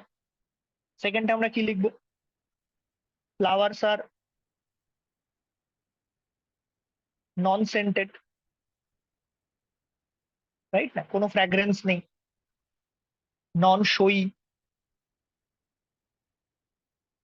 ইনকনসপিকুয়াস, মানে ছোট সাইজের, ঠিক আছে, নো নেক্টারিজ, কোনো নেক্টার প্রোডাকশন নেই, no edible pollen grain, no nectaries, no edible pollen grain, তাই না, কোনো নেক্টারিজ নেই, কোনো এডিবল পোলেন গ্রেনও বানাচ্ছে না, কারণ কাকে অ্যাট্রাক্ট করবে, কাউকে অ্যাট্রাক্ট করার তো নেই এখানটাতে। এবং এখানটাতে খুব ইম্পর্টেন্ট, তাহলে এরাও কি করবে, ম্যাক্সিমাম এনার্জিটা কিসে ইনভেস্ট করে দেবে, পোলেন গ্রেন তৈরি করার কাছে। কারণ এখানেও চিন্তা করে দেখো, অ্যানিমোফিলির মতো এটাও তো এক ধরনের চান্স ডিপেন্ডেন্ট ফেনোমেনা না, কি জলের থ্রুতে গিয়ে যদি বাই চান্স পোলেন গ্রেনটা স্টিগমার উপরে স্টিক হয়, তবেই সেক্ষেত্রে পলিনেশনটা হবে, otherwise there is no chance of pollination. মানে এটাও কতটা চান্স ডিপেন্ডেন্ট ফেনোমেনা হয়ে দাঁড়াচ্ছে। তার মানে এখানেও যদি প্লান্ট নিজের পলিনেশনের চান্সটাকে ম্যাক্সিমাইজ করতে চায়, তাহলে একটাই উপায় আছে, কি বেশি সংখ্যায় পোলেন গ্রেন বানানো। তাহলে এখানে প্লান্টও তাই করবে। তাহলে ও না তো ফ্লাওয়ারকে ব্রাইটলি কালার করছে, না তো নন শোই, নন সেগমেন্ট, না তো তোমার নন শোই রাখছে, তোমার নন সেন্টেড রাখছে, কোনো নেক্টারিস, কোনো পোলেন গ্রেন কিছুই তৈরি করছে না। তো কাজেই এখানটাতে তুমি কি দেখতে পাবে, কাজে এখানটাতে তুমি দেখতে পাবে যে they also produce huge number of pollen, they also produce huge number of pollen. So they produce they produces large number of pollen. এরাও এখানটাতে কি করবে, লার্জ নাম্বারের পোলেন গ্রেন তৈরি করবে, মানে সংখ্যায় প্রচুর বেশি পোলেন গ্রেন, ঠিক আছে, কারণ ম্যাক্সিমাম এনার্জি এটার পেছনে ঢেলে দিচ্ছে। আচ্ছা, এখানটাতে আরেকটা জিনিস মাথায় রাখবে, কি pollen grain should not be dry. এখানে পোলেন গ্রেন গুলো ড্রাই হওয়া যাবে না। Pollen grain should not be dry. Pollen grain যদি এখানটাতে ড্রাই হয়ে যায় না, তাহলে বিপদ। কারণ পোলেন গ্রেন ড্রাই হয়ে গেলে কি হবে, জল অ্যাবজর্ব করে নেবে না। পোলেন গ্রেন যদি জল অ্যাবজর্ব করে নেয়, তাহলে ভারী হয়ে যাবে। ভারী হয়ে যাবে, ভারী হয়ে গেলে কি হবে, জলের তলায় একদম বটামে চলে যাবে। ঠিক আছে, এর জন্য এখানে পোলেন গ্রেন গুলোর বাইরে, এখানে পোলেন গ্রেন গুলো তুমি দেখবে generally long ribbon like pollen হবে। ঠিক আছে, লং রিবন লাইক পোলেন হবে, আনওয়েটেবল পোলেন হবে, ওজন নেই বললেই চলে। লং রিবন লাইক আনওয়েটেবল পোলেন হবে। এবং এখানে পোলেন গ্রেনের বাইরে খুব ইম্পর্টেন্ট মাথায় রাখবে, এখানে পোলেন গ্রেনের বাইরে কিসের কাভারিং দেখতে পাবে, মিউসিলেজিনিয়াস কাভারিং দেখতে পাবে। কার কাভারিং দেখা যাবে, মিউসিলেজের কাভারিং দেখতে পাবে। ঠিক আছে, মিউসিলেজের কাভারিং দেখতে পাবে, যাতে করে মিউসিলেজ কি করে, মিউসিলেজ তো ওয়াটারকে রিপালশন করে না। তো কাজে মিউসিলেজ যদি ওয়াটারকে রিপালশন করে এখানটাতে, তো কাজে পোলেন গ্রেন কোনোদিন জলকে অ্যাবজর্ব করবে না। পোলেন গ্রেন যদি কোনোদিন তোমার জলকে অ্যাবজর্ব না করে, তাহলে কোনোদিন ভারীও হবে না। আর ভারী না হলে কোনোদিন তোমার জলের তলাতেও চলে যাবে। ঠিক আছে, কিছু কিছু জিনিস কনসেপ্টে খেলতে হবে, কনসেপ্টে মাথায় রাখতে হবে কিছু জিনিস, সব জিনিস মুখস্থ করলে হবে না। এনসিইআরটির যে এই যে প্রত্যেকটা লাইন দেওয়া আছে, each and every line, it is very very very important. মানে প্রত্যেকটা লাইন থেকে তুমি দেখবে, বিশেষ করে এই চ্যাপ্টারটার ক্ষেত্রে যদি আমি বলি, প্রত্যেকটা লাইন থেকে কোশ্চেন আসতে পারে, মানে each and every line can make a question. ঠিক আছে, দেখ, এবার তোমাদের বইতে একটা ভ্যালিসনারিয়া বলে একটা প্লান্টের পলিনেশন দেওয়া আছে, তো আমি একটু ভ্যালিসনারিয়ার পলিনেশনটা ডিসক্রাইব করবো। দেখ, স্ক্রিনটা শেয়ার করছি। আই থিঙ্ক ভিজিবল আছে, স্ক্রিনটা ভিজিবল আছে না দীপাঞ্জন, দেখা যাচ্ছে?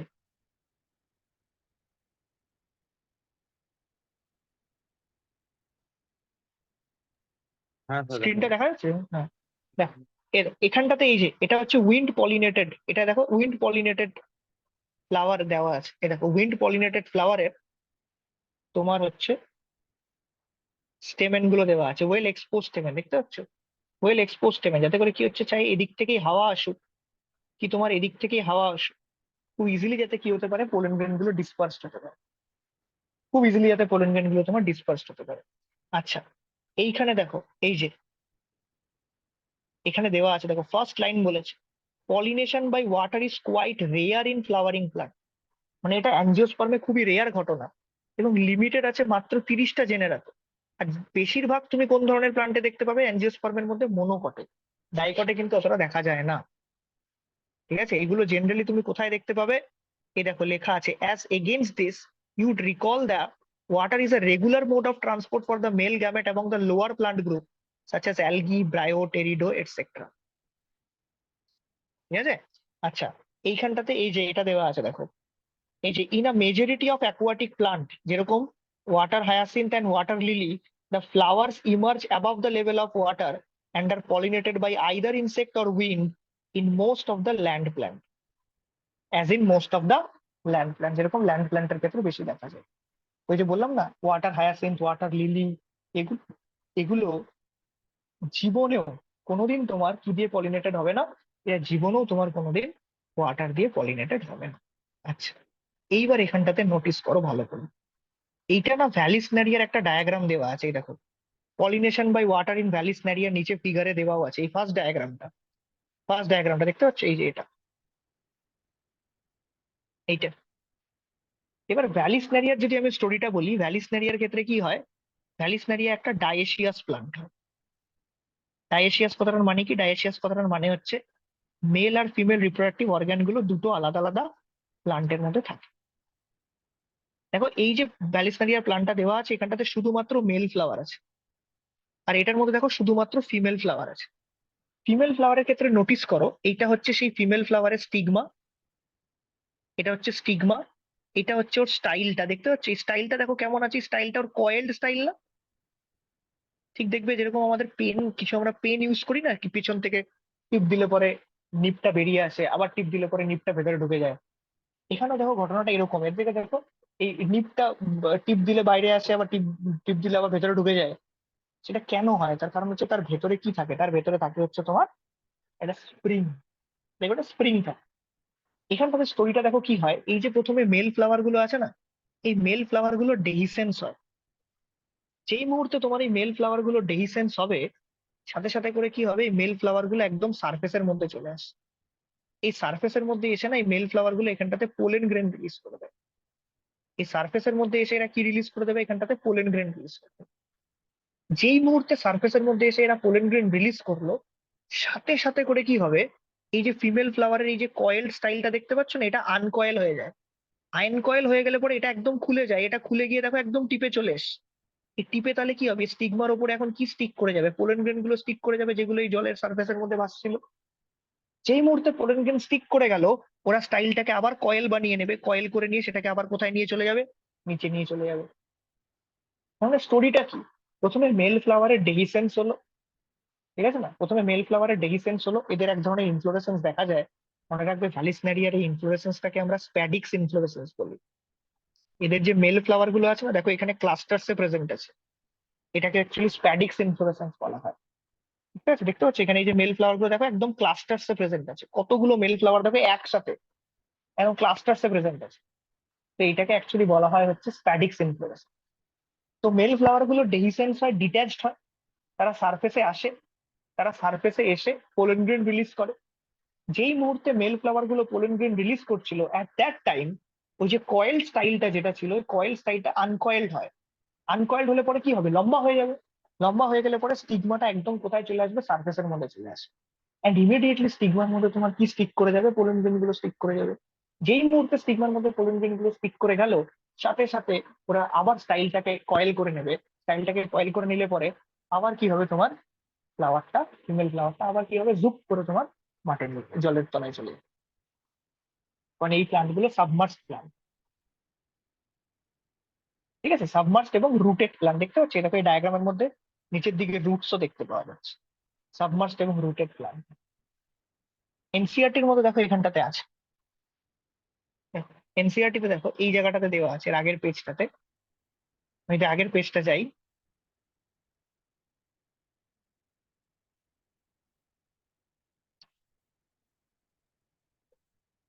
ও না না না, এটা সরি সরি সরি, এখানে দেওয়া নেই না, এটা দেওয়া নেই, এটা শুধু ডায়াগ্রামটাই দেওয়া আছে, ডায়াগ্রামটা দেওয়া আছে। তো এই ডায়াগ্রামটা থেকে না অনেক সময় পরীক্ষাতে কোয়েশ্চেন দেয়, বিশেষ করে বোর্ডের যে তোমার স্যাম্পল পেপার গুলো থাকে, সেই বোর্ডের স্যাম্পল পেপার গুলোর মধ্যে এই কোয়েশ্চেনটা থাকে অনেক সময়। এই ডায়াগ্রামটা দিয়ে তোমাকে জিজ্ঞেস করবে কি এটা কোন ধরনের পলিনেশন কে ইন্ডিকেট করছে, কিভাবে পলিনেশনটা হয়, হোয়াট ইজ দ্য মেথড। ঠিক আছে, বোঝা গেল? বলো, ক্লিয়ার আছে? নীলার্য দীপাঞ্জন দুজনেরই ডাউট হ্যাঁ, নেই তো? নীলার্য ক্লিয়ার আছে পুরো?